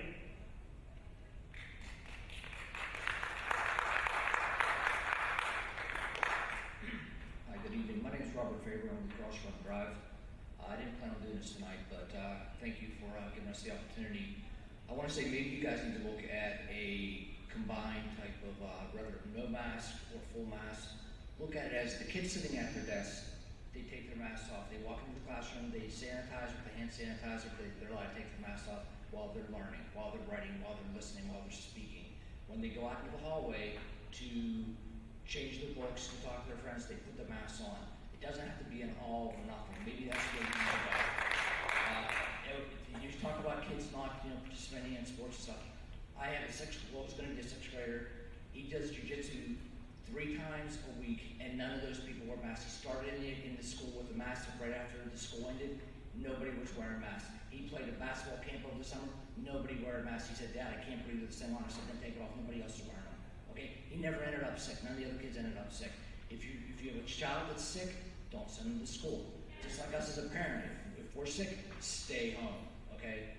Look at an option to have masks on in the hallways and off in the classrooms and hand sanitize, in between. That's it. That's all I got.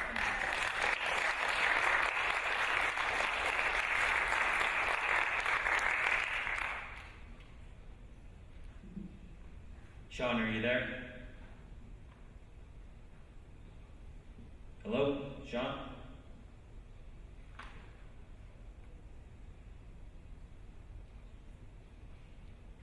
Okay, I'm gonna hang up and call back.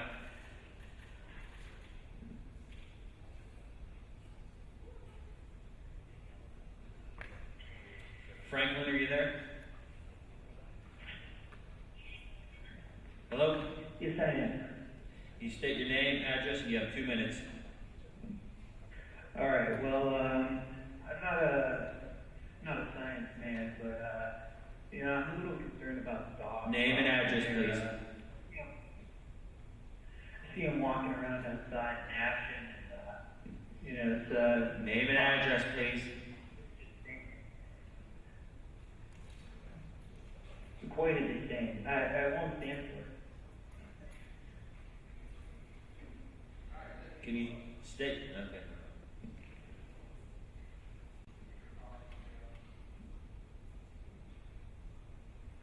All right, Brian, are you there? Yep, I'm here. You can state your name, address, and you have 2 minutes. Brian Olson, 255 Morning Road. So I was calling in because, this has gone on long enough now. This topic has become very sensationalized, very politicized. It's a shame that we can't listen to all the guidance that's coming in and trust it. I believe that there is one easy way to use common sense in this. If you look at the numbers and how they play out, and these kids are not vulnerable at this point. When you look at the numbers, it's a very low infection rate, very low hospitalization rate, very low death rate with this. This has gone on for very, very long now, and I don't think it's necessary to keep these kids masked. The masks say they're not effective, so it's all theater at this point. The people that are vulnerable are the older, obese, people that are, have comorbidities. They are vaccinated at this point, and it doesn't matter that the kids aren't. They don't have a huge risk of catching it, being hospitalized from it, or dying from it. So I really hope that you keep masks optional. These kids need to grow up and have normal experience in school and normal lives. Thanks.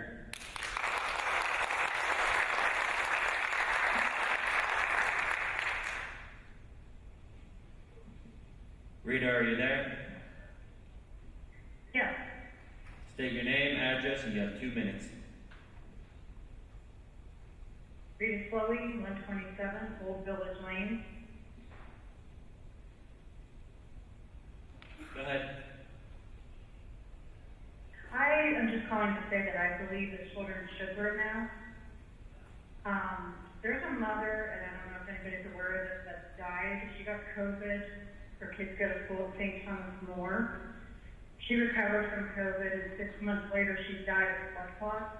So I think it's important that you realize not only are kids possibly getting sick, they can bring this home to their family and impact mothers, fathers, grandparents, etc. And you also ask our children to come to school to learn, and they're learning about science, and science is telling us to wear masks right now. So my vote is to wear masks.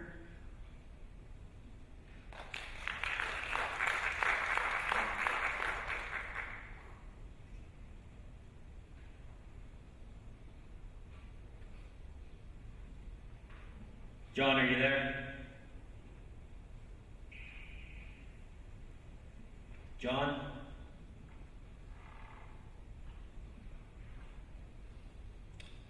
John? Okay.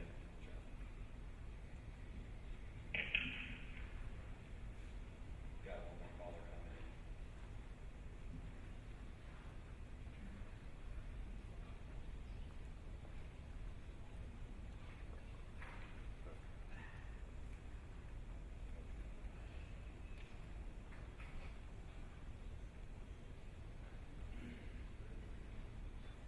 Hello, are you there? Yes? Okay, the system did not pick up your name. Can you state your name, address? Melissa Whistle, 3289 EQ Road. Okay, you have 2 minutes. I think it's just my personal opinion. I'm very sad for the children of our district. I don't feel that there's a good plan in place either way. We have to think about the kids that are being quarantined, who's deciding how they're being quarantined, who gets quarantined, and how they're supposed to teach themselves for 2 weeks at home. Last year, January through June, kids wore masks every single day. We still had kids home. We still had schools closed. However, on the other side of that, we have the remote option. Kids that were home had the option to tune into their class live. I don't see any of that in the plan. I just think it's sad that we're failing our kids, no matter which side of the fence you're on, with a mask or no mask. And that's all.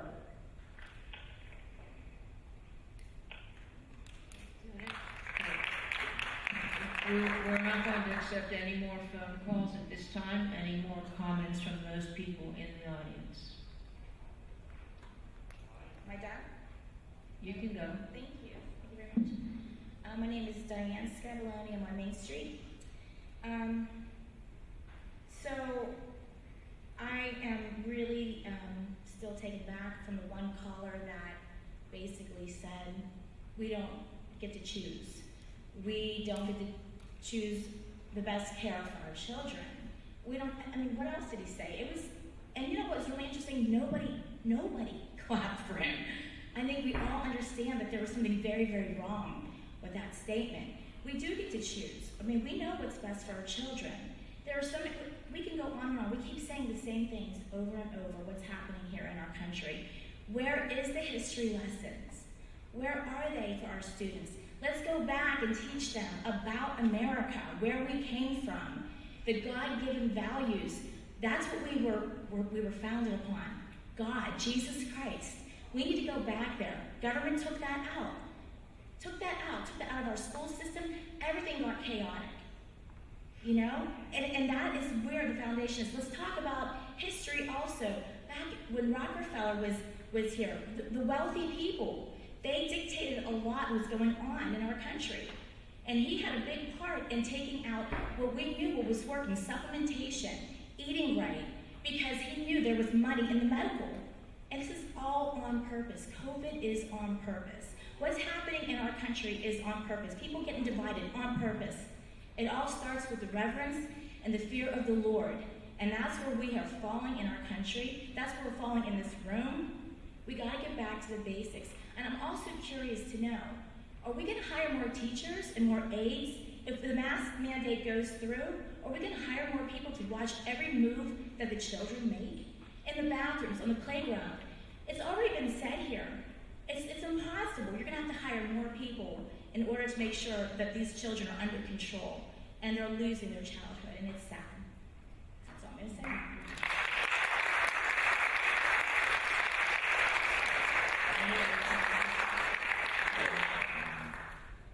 Hi, probably going to be the last one, I think.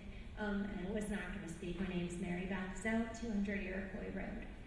I'm calling, first of all, because the woman that just called in here and said that there was a mom from St. Thomas More that died of COVID is absolutely incorrect. I know the woman, she did not die of COVID. So shame on her for hiding behind that phone call and lying. My friend, I just confirmed with her, she's best friends with that mom who just passed away, and that was not how she died. What I would like to say is I'd like to piggyback on a few people that have mentioned an alternative to a no or all or none mask.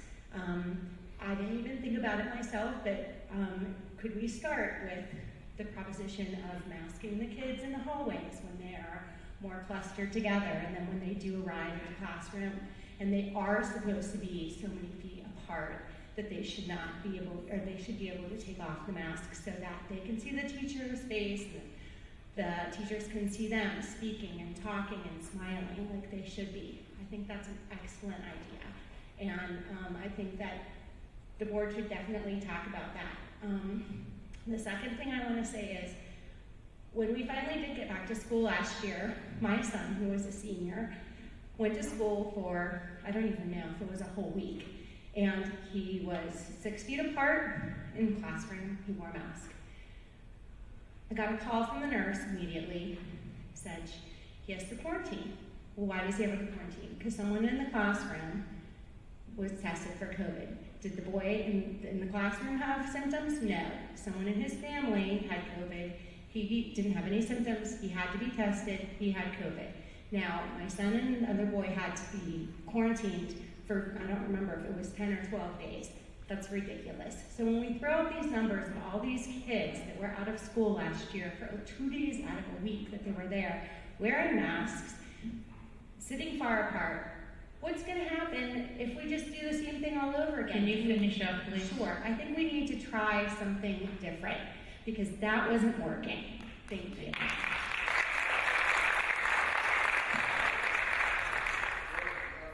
All right, at this time, we're going to move then to the business at hand. And our only action item is the revised health and safety plan. I need a motion to adopt it. So moved.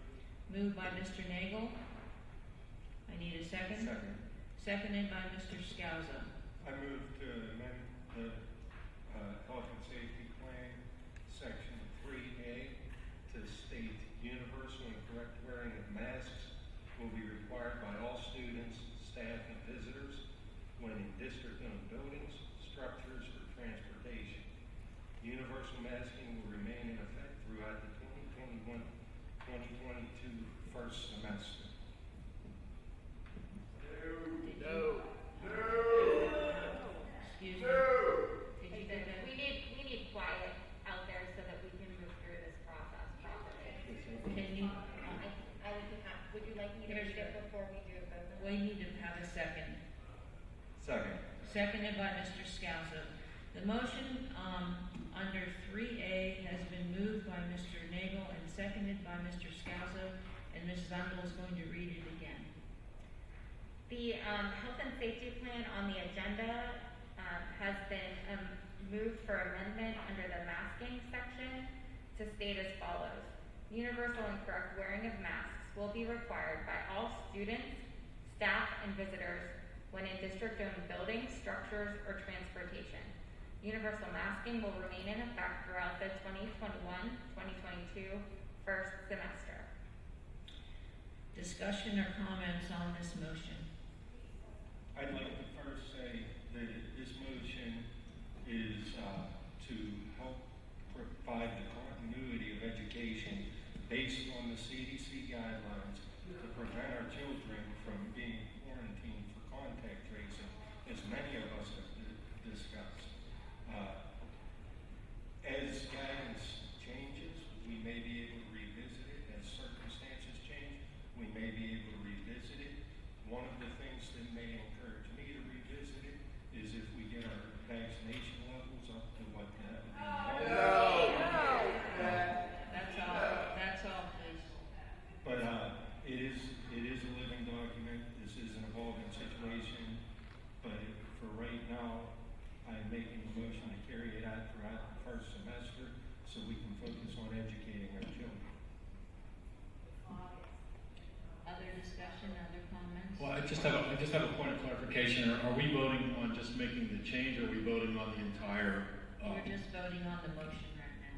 Okay, just wanted to make sure. Amendment to the health and safety plan under section 3A. Change. Any other comments or questions? I'd like to make a comment, and this is just reviewing the points that I made last week. I really haven't changed my mind on this issue. It's really the negatives of quarantining. It's, I'm an educator. I've been doing it for a long time, and I've had a full classroom of students today, and it was truly an amazing experience to have that. Last year was a complete nightmare for many districts. Other things to think about: hybrid and virtual learning methods did not provide a high-quality education. Third, programs such as sports or music program, clubs, activities will be impacted because of quarantining. These are important outlets mentally, socially for our children, and should continue without interruption. Another point, economic hardship. If families at a moment's notice need childcare due to quarantining, I really don't want to see a family impacted in that way. Families were though last year. We're trying to not relive last year. Another point that I want to make, administrative teams for many school districts were weighed down with additional responsibilities tied to COVID. So I would rather have our administration focus their energy on educational goals.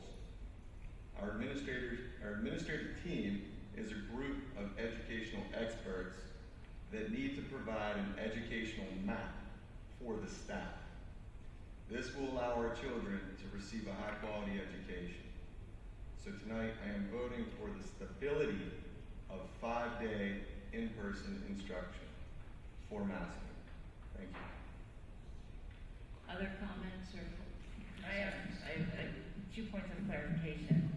On the amendment, this is for indoors only, so if they're able to go out for gym or out for lunch, the masking would be removed as long as they're social distancing, correct? That is correct. That is how the motion reads. Okay. It applies only to district-owned buildings, structures, and transportation. So, the point of clarification again, then that includes sports. Basketball is an indoor sport, so does that count? Sports that occur in district-owned buildings would fall under the universal and correct wearing of mask requirement. However, the district would follow the exemptions that were put forth for athletics by PSSA and the other organizations that monitor their sports.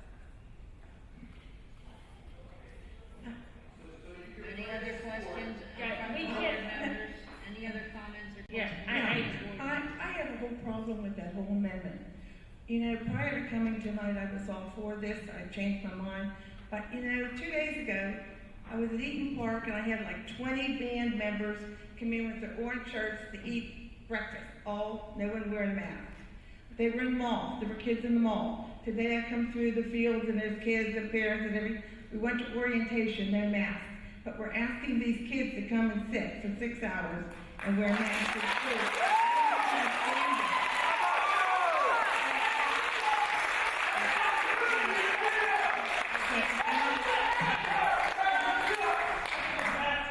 I can't. That's enough. Enough, we're not children. That's enough. That's enough. If we have to recess and take everybody out of the building, we will do that. But we need to be able to conduct business. And Please the other listen. problem I couldn't hear her because you were talking. Go With the ahead, health Mrs. and Roth. safety plan, I don't understand why PDE is recommending us to take care of the academic side, but not the sports side. Where's the influence coming from? And we have to have the municipalities for their recreation. What are they gonna do? So there's so much inconsistency. I think at this point, we should consider it being optional until some of these things can be ironed out and we get higher mandates.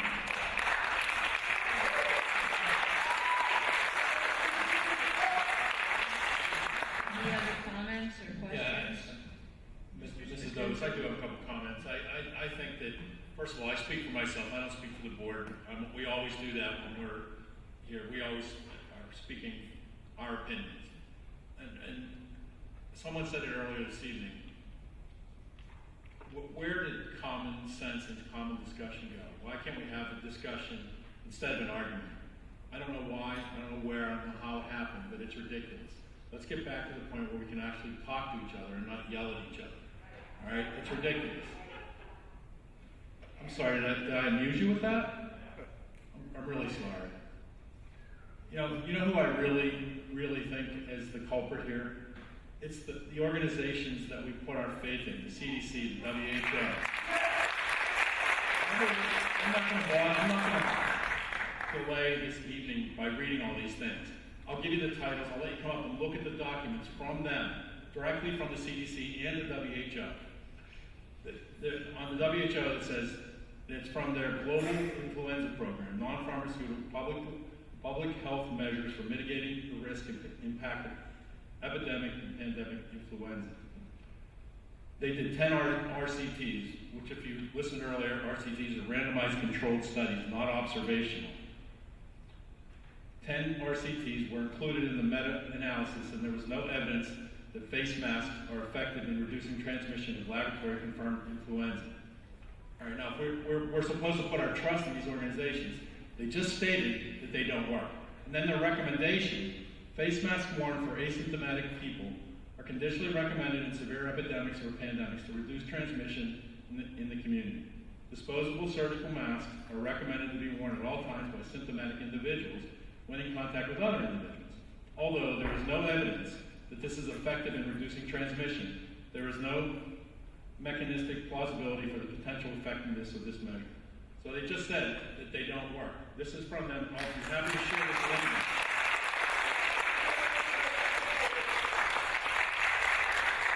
Other comments or questions? I have one more thing, Mrs. Dovis, I'm sorry. This is volume 26, number 5 of the May 2020 from the CDC, directly from the CDC. I'm not going to read 7 pages to you again. If you want to read it, I'll be happy to share it. In our systematic review, we've identified 10 RCTs that report estimates of the effectiveness of face masks in reducing laboratory-confirmed influenza and virus infections in the community. They did a published study from 1946 to July of 2018. In a pooled analysis, we found no significant reduction in influenza transmission with the use of a face mask. So that's who I blame. It's the people who are listening to. We don't get one message. We get one message today, we get one message tomorrow, and then it changes, and then they move the goalposts, and we go all over again. I have other things I can read to you, but I'm not going to bore everyone with it. If you want it, I'll stay after the meeting. I'll be happy to share it. Other comments or questions? Ms. Douglas, can you hear me? Yes, we can, Mr. Christensen.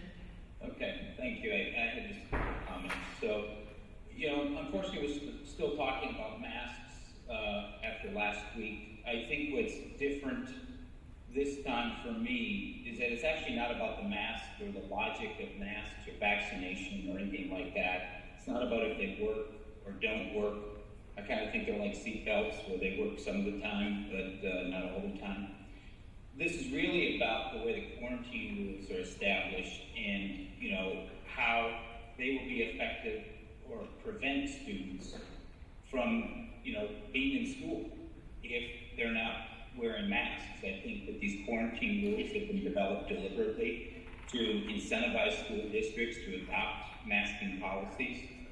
And about 4 to 5 months ago, we voted to have kids in school for 5 days a week, full in-person instruction.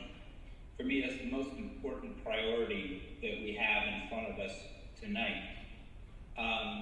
When you look at the cases last year, number of cases, number of quarantines, with both all students wearing masks in and out of the classroom, and then also classrooms that were at partial capacity. This year it has the potential to be worse. And the thing that I can't sacrifice is not having kids in school or being sent home for 10 to 14 days to do remote learning from their homes. I can't buy into that. I also think that COVID's going to be around for a long time, probably a couple of years, with a lot of fluctuating infection rates. And we need to be thinking about what's our long-term policy for dealing with this, and I'd like to see it based on metrics, and so that we know what to do when certain infection rates develop. So we can treat it more like a snow day rather than these kinds of events and these kinds of meetings that we have here. So I will be voting for the masks for right now, okay? I don't necessarily agree with the duration of it, but we can address that later. But what I would like to see as an outcome of this is some form of a committee, maybe of local medical professionals who can address the health aspect, and district administration who can address the operational aspects of it, meaning, how socially distanced are people going to be? What's the risk of people getting quarantined? And then, based on metrics, you can adopt a policy that will allow us to change our stance, change our requirements faster as these infection rates fluctuate. Those are my only comments.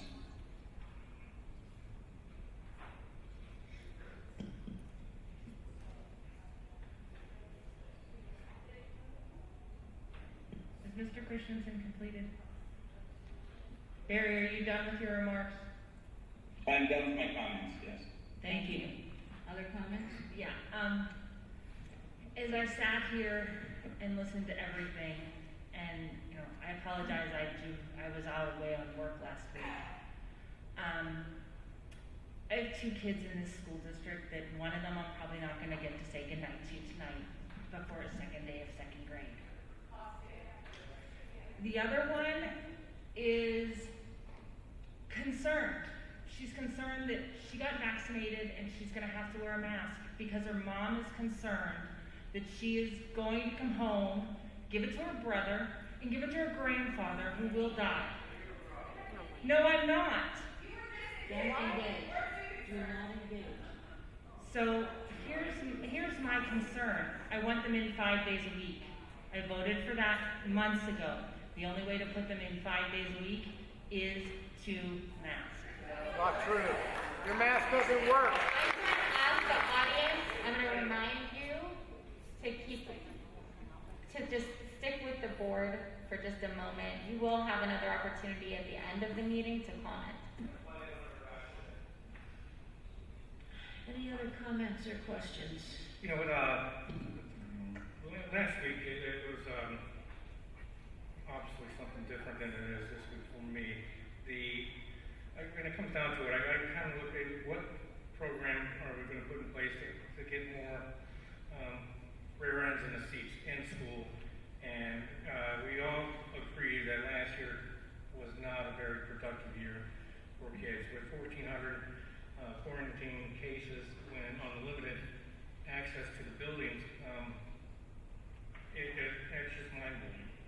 And so, but I agree with Barry, taking a look at some type of metrics down the line, and if numbers improve dramatically, and correct me if I'm wrong, but if they do improve dramatically, we could call another board meeting and possibly amend. All right, that's all I have to say. Thank you. Mrs. Douglas, I have one other comment. We already know that we're going to have at least the number of students out again this year as we did last year. That's because if masks truly work, then those kids wouldn't have been out last year either. So it's going to occur again this year. It is. It's going to occur. And the other point I didn't make earlier, I think that, and it's been addressed by several different people, any high school student or other student that's been vaccinated should have a different requirement than a student in the elementary. I think they should be treated differently. And the third point I would like to make is if we go back to the moderate rate in Allegheny County, are we still going to mask? Because that's really one of the driving numbers that we follow. Isn't that correct, Dr. Jennison? That's one of the numbers that really drives masking or potential masking. So that we're not going to take that into account either in this motion.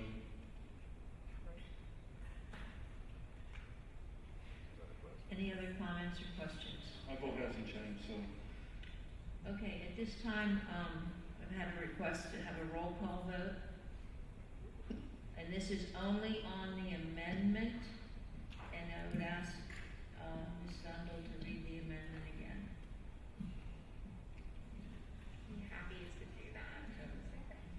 Universal and correct wearing of masks will be required by all students, staff, and visitors when in district-owned buildings, structures, or transportation. Universal masking will remain in effect throughout the 2021-2022 first semester. And this is specifically amending Section 3A of the current health and safety plan of the district. Mr. Christian. Mrs. Douglas. Yes. Mr. Christensen. Yes. Mrs. Roll. No. Mr. McGregor.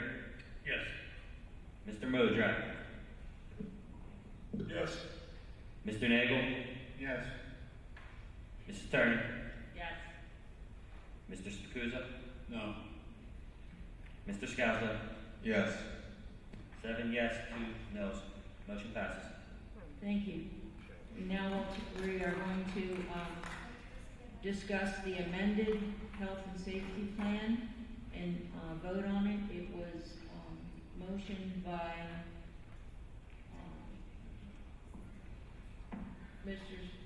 the original motion for the health and safety plan was the original. It was Mr. Nagel and then by Mr. Scalzo.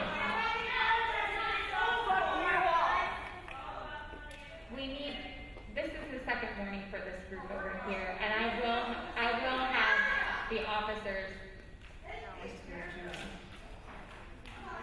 All right. Is there any discussion on the motion to adopt the health and safety?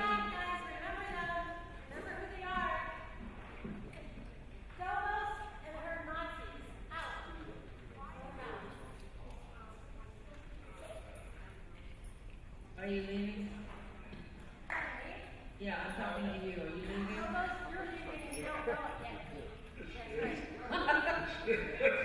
Oh, you are. Oh, you are. I know. My term's over in November. Oh, you are.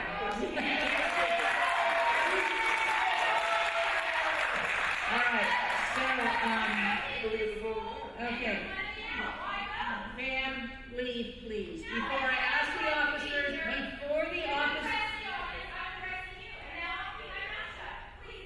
please leave. Now, you've had several outbursts throughout this meeting. I'm asking the officer to come down and escort you out.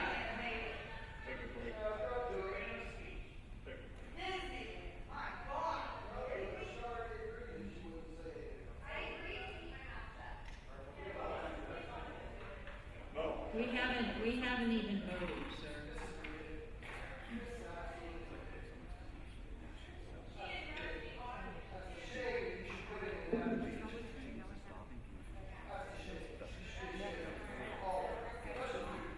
Excuse me, sir, would you like to be escorted out also?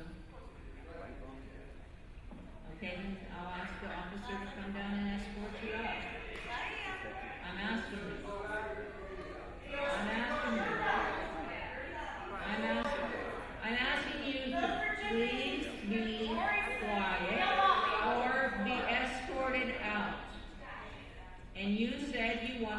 escorted out.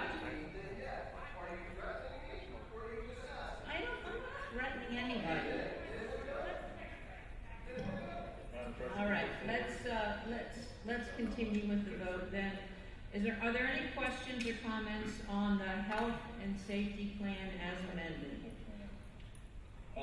Ms. Dobos, maybe Mr. Jennison could explain the other changes. I think there was some minor changes to the health and safety plan in addition to this amendment. He did. He explained that at the beginning of the meeting, okay. Mr. Christensen. Never mind. If you had any other questions. Any other questions? Well, the only other question I have is what I asked earlier. So if Allegheny County changes to moderate or even less than moderate, are we gonna have another special meeting to address that, or are we gonna somehow address it in this? Right now, the problem is the requirements for quarantine. That's the problem. It's not, that's what we have to deal with. So right now, if a student is sick, then anybody around them without a mask, they got to quarantine for 14 days. That's the issue. I get It's that. not a negotiable piece. No, it's something we're compelled to do. I understand that it's not negotiable. I just don't think it's a very. I mean, just because. So the kid with a mask on could be asymptomatic and still spread. So it's okay. They can come back to school for 14 days. I mean, I'm not blaming you or anybody up here. It just makes absolutely no sense. It's illogical. So I do have a question about that. Any infectious disease we have to report to the Allegheny County Department of Health. We do. And we're under their jurisdiction. We are under Allegheny County, and they advise us and direct us. And as a school entity, we are compelled to follow whatever their request is, including correspondence to families, and including if we have to up to closing school.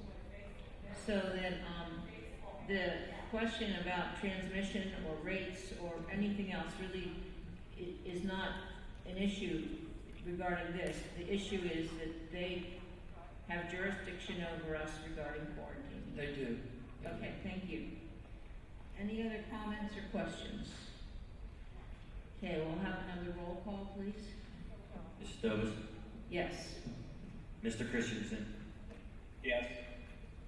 Mrs. Roll? Mr. McGregor? Yes. Mr. Modrak? Yes.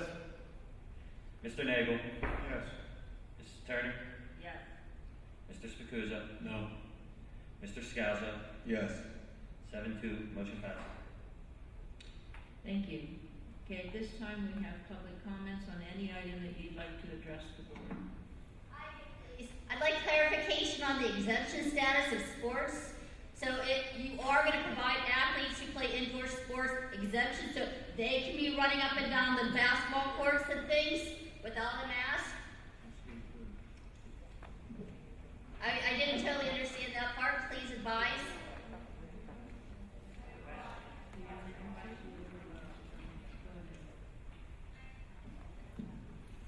The board president has directed me to answer that question, just for clarity of everybody in the audience. The exemptions to masking do include if continued masking would cause an imminent health issue for a student who's engaging in some type of aerobic activity. Those are things that I know Dr. Jennison has worked with Mr. Sloan on consulting with coaches and individual athletes about what is required for their safety. And there are also medical exemptions for any student who has a documented disability that prevents them from safely wearing a mask, that they would be able to be exempt from that as long as they go through the proper process with the school. Thank you. All right, well, I'd like to thank the two people with common sense who voted the right way. The rest of you have failed us, and we will not forget this.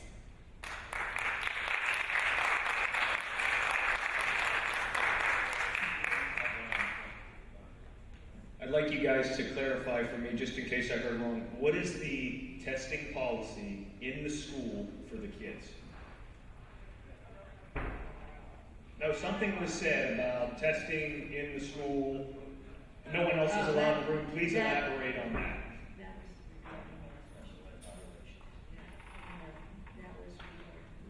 Mr. Dr. Jennison. Yeah, that's particularly for students with disabilities. It's for testing for them. That's individual tests. That's not classroom. No, I understand that, but so define disability for me where my potential second grader would be tested. Well, there's a process involved in testing. That includes a request from the parent to the district, and there's a protocol in place for doing that. So, There's a time frame, and all those things have to be in place. Yes. Well, you have to qualify for. So I guess what I'm saying is, under no circumstance will I ever find out that my second grader was tested in private one-on-one without my consent. It takes the parent consent to do that. Good. Yes.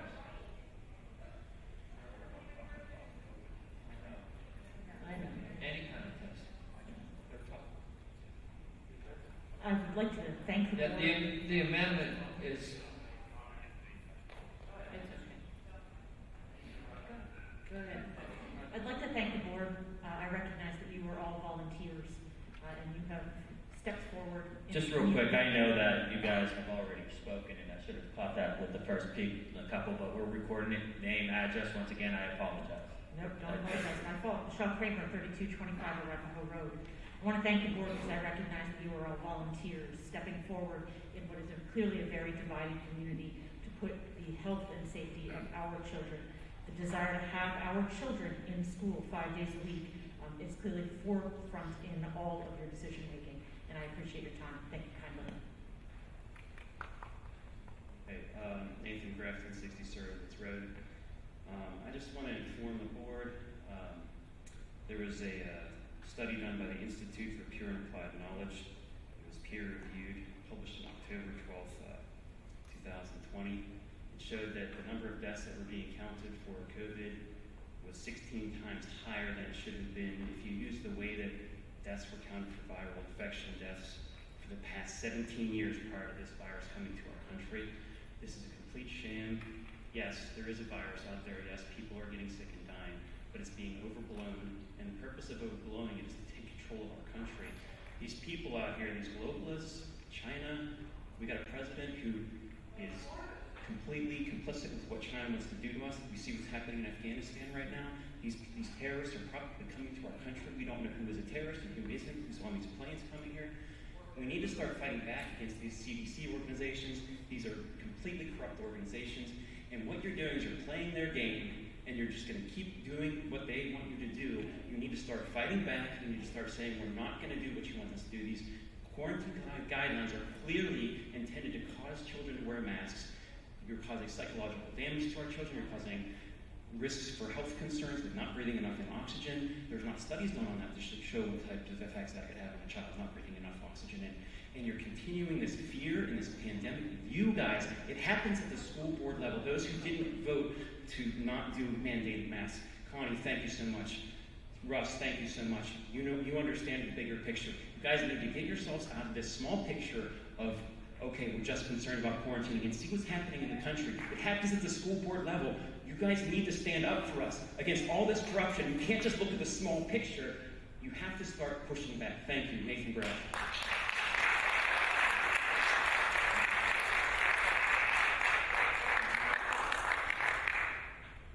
Sharon Jasic, 4314 Anna Street. Thank you. I appreciate all of you.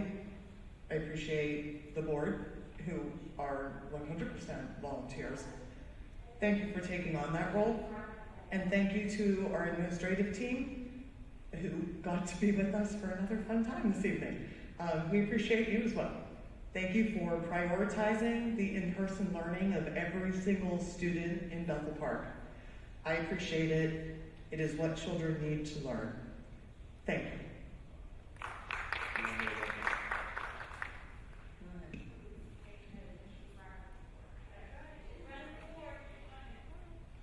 Andy, are you there? Hello? Hello? Please state your name, address, and you have 2 minutes. My name is Cindy Davis. I live at 844 Pershire Drive. I just want to say that, to start, I am a supporter of wearing masks. It does mitigate risk. However, it is not a perfect science at all. I wear masks at work, but until the state decides that we have to wear them, we all have to kind of not push our decisions on each other and our opinions. We all have situations right now where it's required, in some places and not required. I will support the decisions that are made and make decisions for my own family. What I want to bring up right now is that I had heard a comment earlier today about VIPG and a parent's concern over their child potentially being concerned over contracting VIPG. Although this may not be the appropriate place to say this, I don't appreciate my son's name being brought into this meeting. If anything, somebody who is a supporter of not wearing masks should be supporting masks wearing just because of cancer patients alone. That being said, I have not gotten involved in all of the meetings. Basically, I've listened to them, but I didn't want to get on and comment. But after his name was brought up, I wanted to clarify that I am not support of his name being brought into the situation. And I will support the decisions made without negative comments, and I will make decisions that are best for my family based on my own opinion. Thank you very much.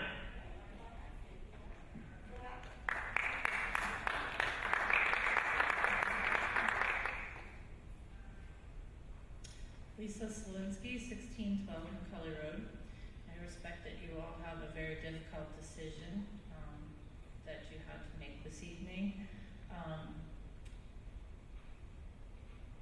I think everybody here in this room wants what's best for each child, but they each have to make their own decisions. They have to base this on everything that goes on with that particular child. You have no idea what's going on with all the children out here. I mean, there's a lot of kids that cannot wear masks, and forcing them to is almost akin to child abuse. You really have to think about what you're doing to these kids. You should be giving them a choice. The science has been proven that masks are not preventing the spread. I mean, we would be done with this after 1.5 years now if masks worked. Everybody's been complying for this long. And now here we are with round 2. We're going to end up with round 3. We're going to end up with round 4 as long as you keep complying. The CDC does not make rules. The WHO does not make rules. Allegheny County Health Department does not make rules. The governor does not make rules. The only people that make laws are the legislators. Now, you are not even bound to follow all of these regulations. You need to make your own decisions and have free thinking. You need to do what's best for the children, not be stuck with these regulations because the CDC said them. You're not bound by that legally. Just because the CDC said it, they don't make the law.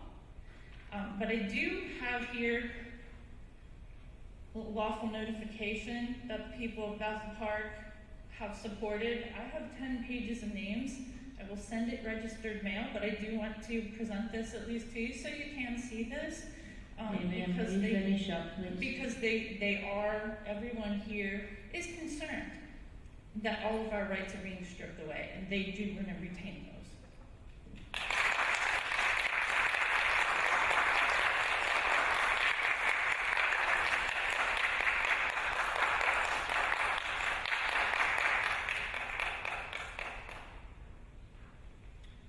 Brendan McCarthy, Jordan Street.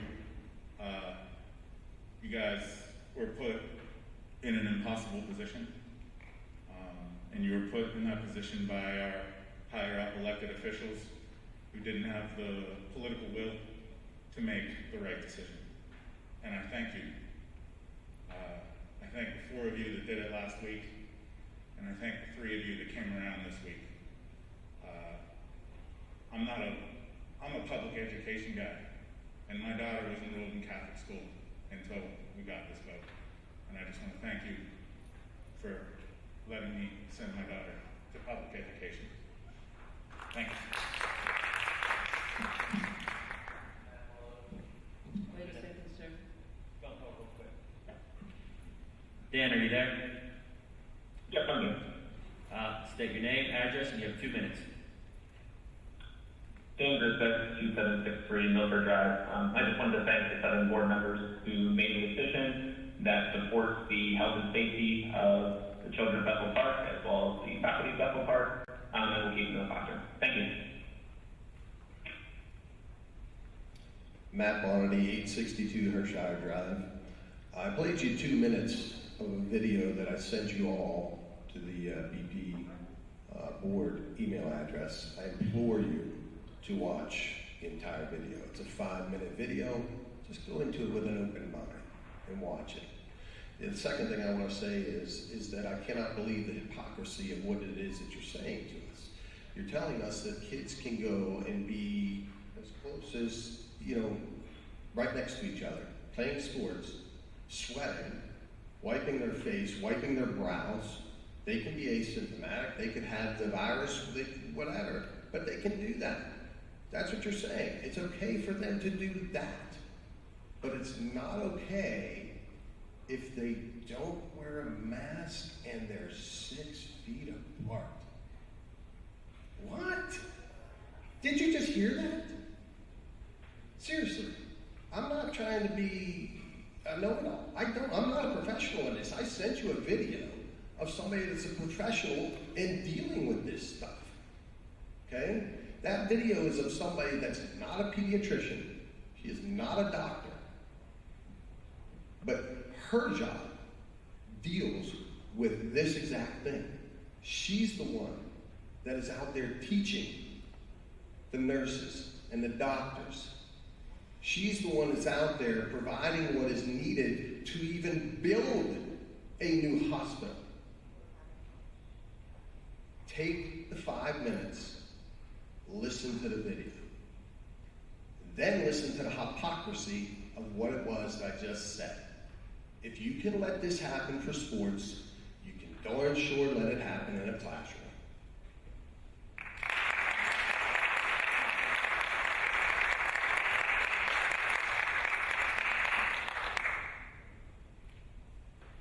Do you have somebody or am I good? Sherry Wetzel, 375 Dale Road. I came up here, Tuesday and again tonight, and asked if you could make those masks optional to stick to originally your plan. Tonight just literally showed me, and it will show my kids, that they can't depend on their own school board. You guys, it was black or white for you. And the amount of comments that you got from the other side flipped your votes. Just like that. There was no gray area. You got high school kids that you know as well as I know don't wear those masks properly. You passed a plan for masks being worn properly. Not a single child in those schools wear masks properly and stay 6 feet away from each other. My son plays football. He doesn't wear a mask. He wrestles on the ground. They were able to roll around all wrestling match, but not able to shake hands. No law after match. There is no logic, none. And I asked this board to show some logic, and you failed us. You failed 3/4 of the school district that asked you to leave a mask our decision and our choice for our kids. Because I have one child in the high school that is fully vaccinated that had COVID, then got a quarantine, right? The school told me on the 1st, on the 8th, he was told that he had to quarantine for 4 days. He could come back to sports before I could bring him here for school. The logic is gone. And you guys, you just helped along to it. I hope you're happy with yourselves. Thank you.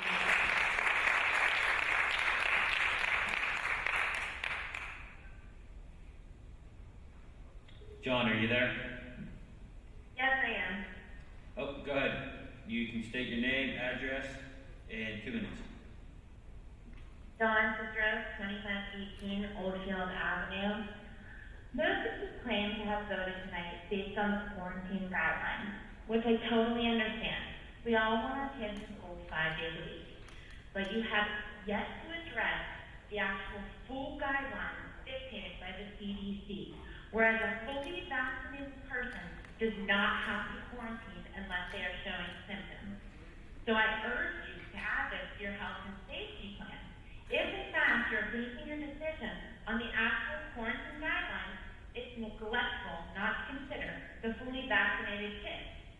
Also, why can't we implement a choice for a quarantined child to produce by their own choice a negative COVID test so that they don't have to be quarantined for the full 2 weeks? There are exceptions that can be put in place. We do have a choice here. We can do better for our kids, and I urge you to rethink this and come up with something better for us. Thank you.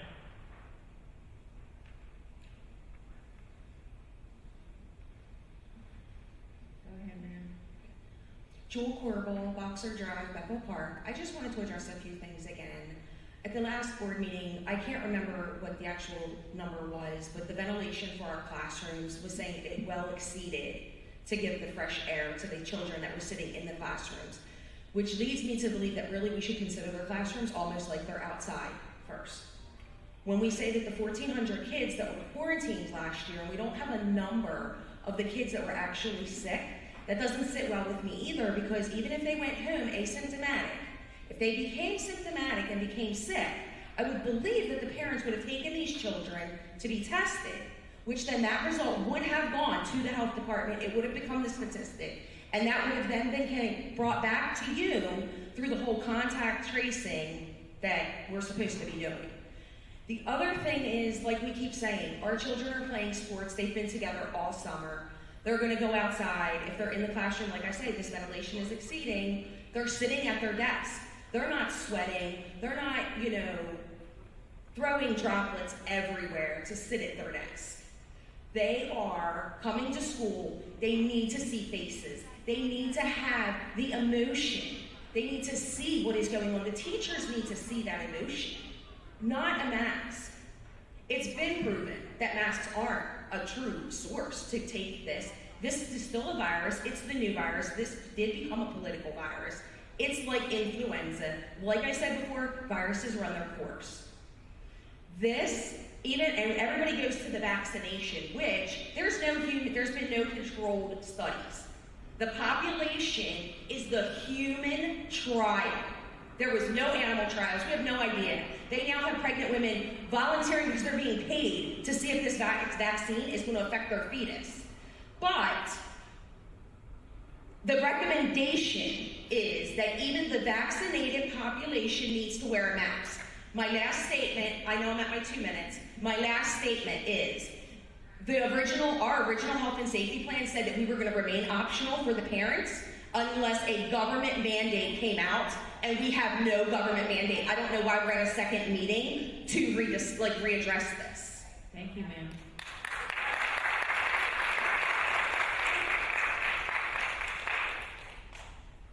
Ian Phillips, Macaulay Road. I requested school board to meet next week to amend the health and safety plan to make masks optional. Next week. Let's meet again. Let's do it again. Sounds good, right? We can do it. You guys had the plan on July 12th. You guys voted 8-1 to make masks optional. The common sense plan. Mr. Nagel, you made that motion. You motioned that plan. It made sense, common sense for the controlling the parents to decide what to do with their children. It was approved, 8-1, full board. Why are we here last week? Why are we here this week? So let's come back next week. Or do it 2 weeks, do it professionally, put it in the paper, 2 weeks, let's do it. Is that sound like a good plan? Is that fair? Because we're going to keep doing this and doing this and doing this until when? When is the end game?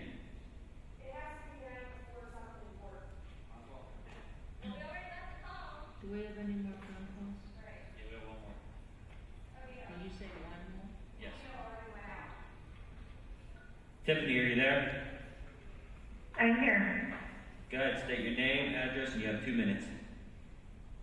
Tiffany Phillips, 6030 Oak Park Drive. I just wanted to thank you for your service. I certainly don't envy the position that you're all in. I have 2 children in the district going into 4th and 6th grade. I can tell you that tomorrow, whether they wake up and I tell them they have to wear a mask or they don't, they're not concerned with that. They want to go see their friends. They want to go. They want to be in school and they want to learn. So I really want to thank all of you for prioritizing in-school learning for my children. And then I also wanted to thank Mr. Nagel for his comment of the economic impact.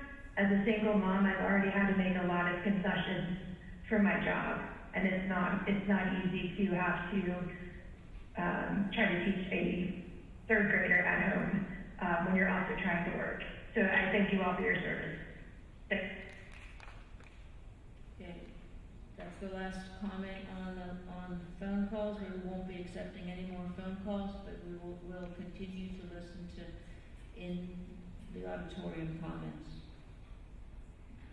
Hi, Christina Headley, 5881 Irishtown Road again. Thank you. I know this is difficult. It's tough. It's rigorous. We've spent hours, and I'm sure you've read a million emails and everything else. It's not an easy choice. But someone did mention that if anybody with a medical background would like to help with the health and safety plan, I'm volunteering. I had emailed the board in my last meeting. I had requested that I would be open to that, and I will be. I can email my contact again. I can talk to you after the meeting, but I would be very interested. I do that every day, and anything that I can do to help keep our kids in school and to keep the school from closing, because not only, yes, the masks do assist with that, but the kids have to wear the mask properly. There also has to be social distancing, ventilation. There's multiple factors. It's not just one or the other. So I'm willing to help in anything that I can do. Please let me know. Thank you. Thank you. Brian Lynn, 780 Greenhaven Drive. I just kind of sit back and watching this all, and it's kind of scary to me that this is all about choice, and there's people who want to force their will against others, and there's other people who want a choice. This is what it is. We all want a choice. And so when you guys are going to come back, because at some point, I think you guys are all going to be sitting up here and you're going to be voting that there's going to be mandatory vaccinations for children here. And if your children aren't vaccinated, what are you guys going to do? You're going to send some kids who aren't vaccinated William Penn, and then you're going to send some kids to this school. And until everybody's vaccinated, then we can bring everybody back together. It's a bunch of crap, honestly. Like, get your heads somewhere to where you have common sense to sit there and think, man, this doesn't sound right to sit here and do these to these children. Like, just make it optional, let them have a choice. It's the same thing we all grew up with, was a choice. Thanks.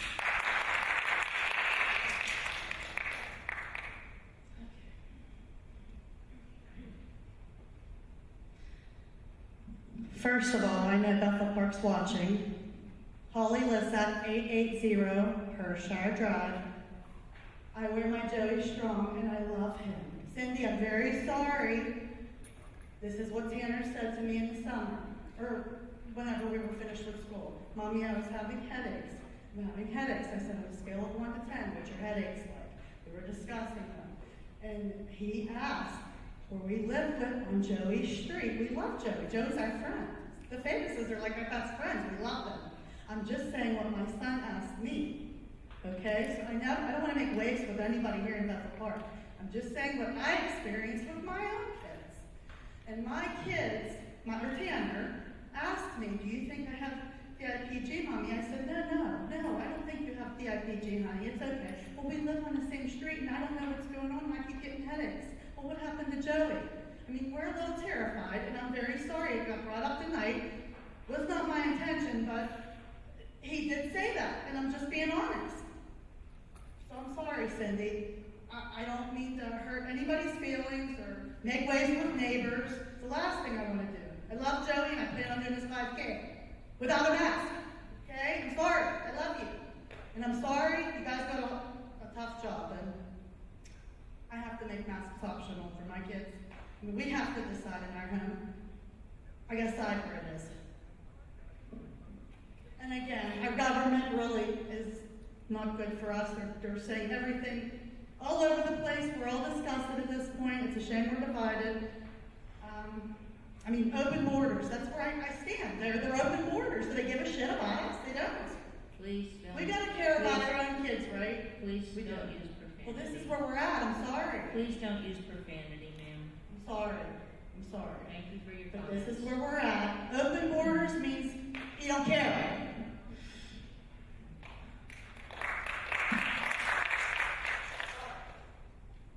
Kathy Gibson, 3440 Forest Road. I wasn't going to get up and talk because I think everybody covered pretty much everything. But the only thing that I can say is that I sit here with a very saddened heart as to what we have become, that we have learned to bow down to higher authorities and not critically think for ourselves and use common sense. And one of these days I will apologize to my children because they're going to probably see me on the news. Sorry. And but one day they're going to understand why I did this, because they need to learn that you have to stand up for yourselves, for your rights, and push back when you need to. It is very sad to me that, as common sense as it is, that you couldn't stick with optional masks. And to be honest, I really don't think, I think a lot of people ought to just yank their kids from school, because this is where it's going. 1 inch, take a mile.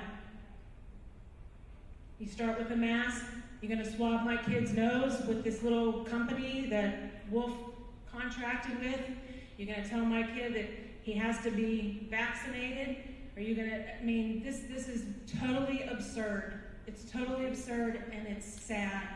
And I'm so sorry for these kids coming up, because this is so, I'm disgusted. I'm just so disgusted that you think you can just take another meeting because we didn't get what we wanted. Well, guess what? In life, you don't always get what you want. And it's obvious. And I want my kids to see that when evil happens, you stand up in the face of it and you push back.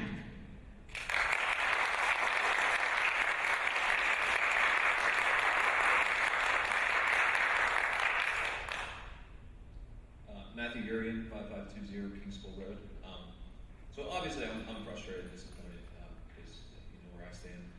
But I do like to try and get into people's shoes and figure out how they came to a conclusion. And you know, I think I can understand if I given your views why you made the decision about more kids in seats and less quarantine. Unfortunately, I think there's a presupposition in that argument that was not addressed because there really wasn't much internal debate tonight. The presupposition is that it was all, if we mask more, there'll be less quarantine. But we never explored the option that if we leave masks optional, there might be less quarantining because of less infection. See, we just roundaboutly put immunology back into a box and said it's about masking or not masking. But immunology is a very complex field, as we're all aware now.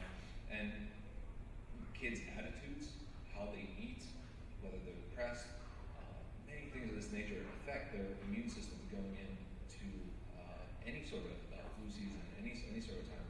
And so that's where I'm struggling, is there was no discussion of anything outside of masks.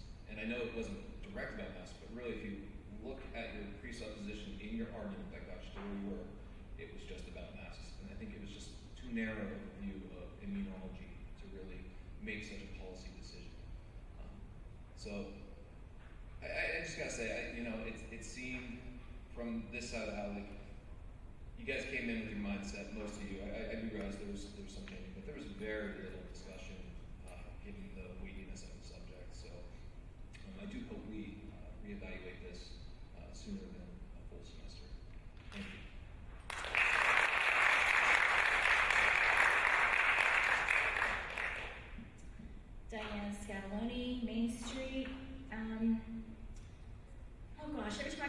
forget what I'm going to say, but so many things. The emotions run high. I want to thank you for common sense, for using your God-given common sense. It flips, it flops, you know, and I'm like, why are we living in fear? Why are you all bowing down in submission to fear? The CDC is not our lawmakers. We don't have to listen to what they say. We are breaking down as a community and as a country. Now, when these kids come back to school tomorrow, they know what's going on. The little ones and the high schoolers, they know what's going on. You think that the mask is going to solve all the problems? It's not going to solve any problems because the virus is still here. You're still going to have kids that are going to get sick. What happens then? Do you shut down school? What happens? Everyone's masked. We're all doing the mask. What happens when the outbreak happens again or when the kids get sick again? I don't know that answer. You guys do. Do you? I don't know. So, I mean, there's no common sense in any of this. You know, I drove a school bus for 16 years. And that 7 years ago is when I quit that job. These little kids would go on the school bus and they were very happy, jovial, happy to go to school. Fast forward 10, 12 years, these little kids are getting on school with these long faces, not smiling. I didn't know what happened. I would say good morning to them. They wouldn't even reply back to me. I did not know what happened. And now we're going to mask them and continue on with that mindset, tearing them down. We are being torn down. Our children are learning this. What happens next? It doesn't make any sense. We are submitting to our government. You guys are part of the government that we are looking to you as leaders. What are we doing? Why? I want to know why. Why are we so afraid to live and to get along? You guys are part of the problem. Pay attention. Read. Do your homework. Russ, thank you for doing your due diligence. Thank you.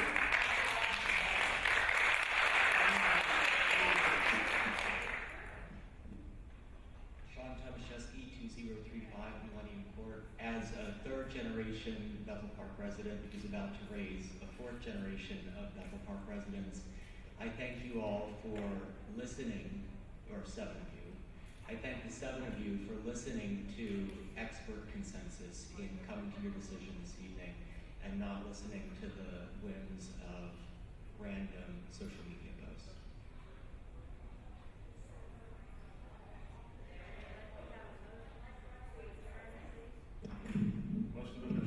Motion to adjourn. I need a second. Second. Seconded by Mr. Scalzo. All in favor, say aye. Aye. All opposed? Motion passes. This meeting is over.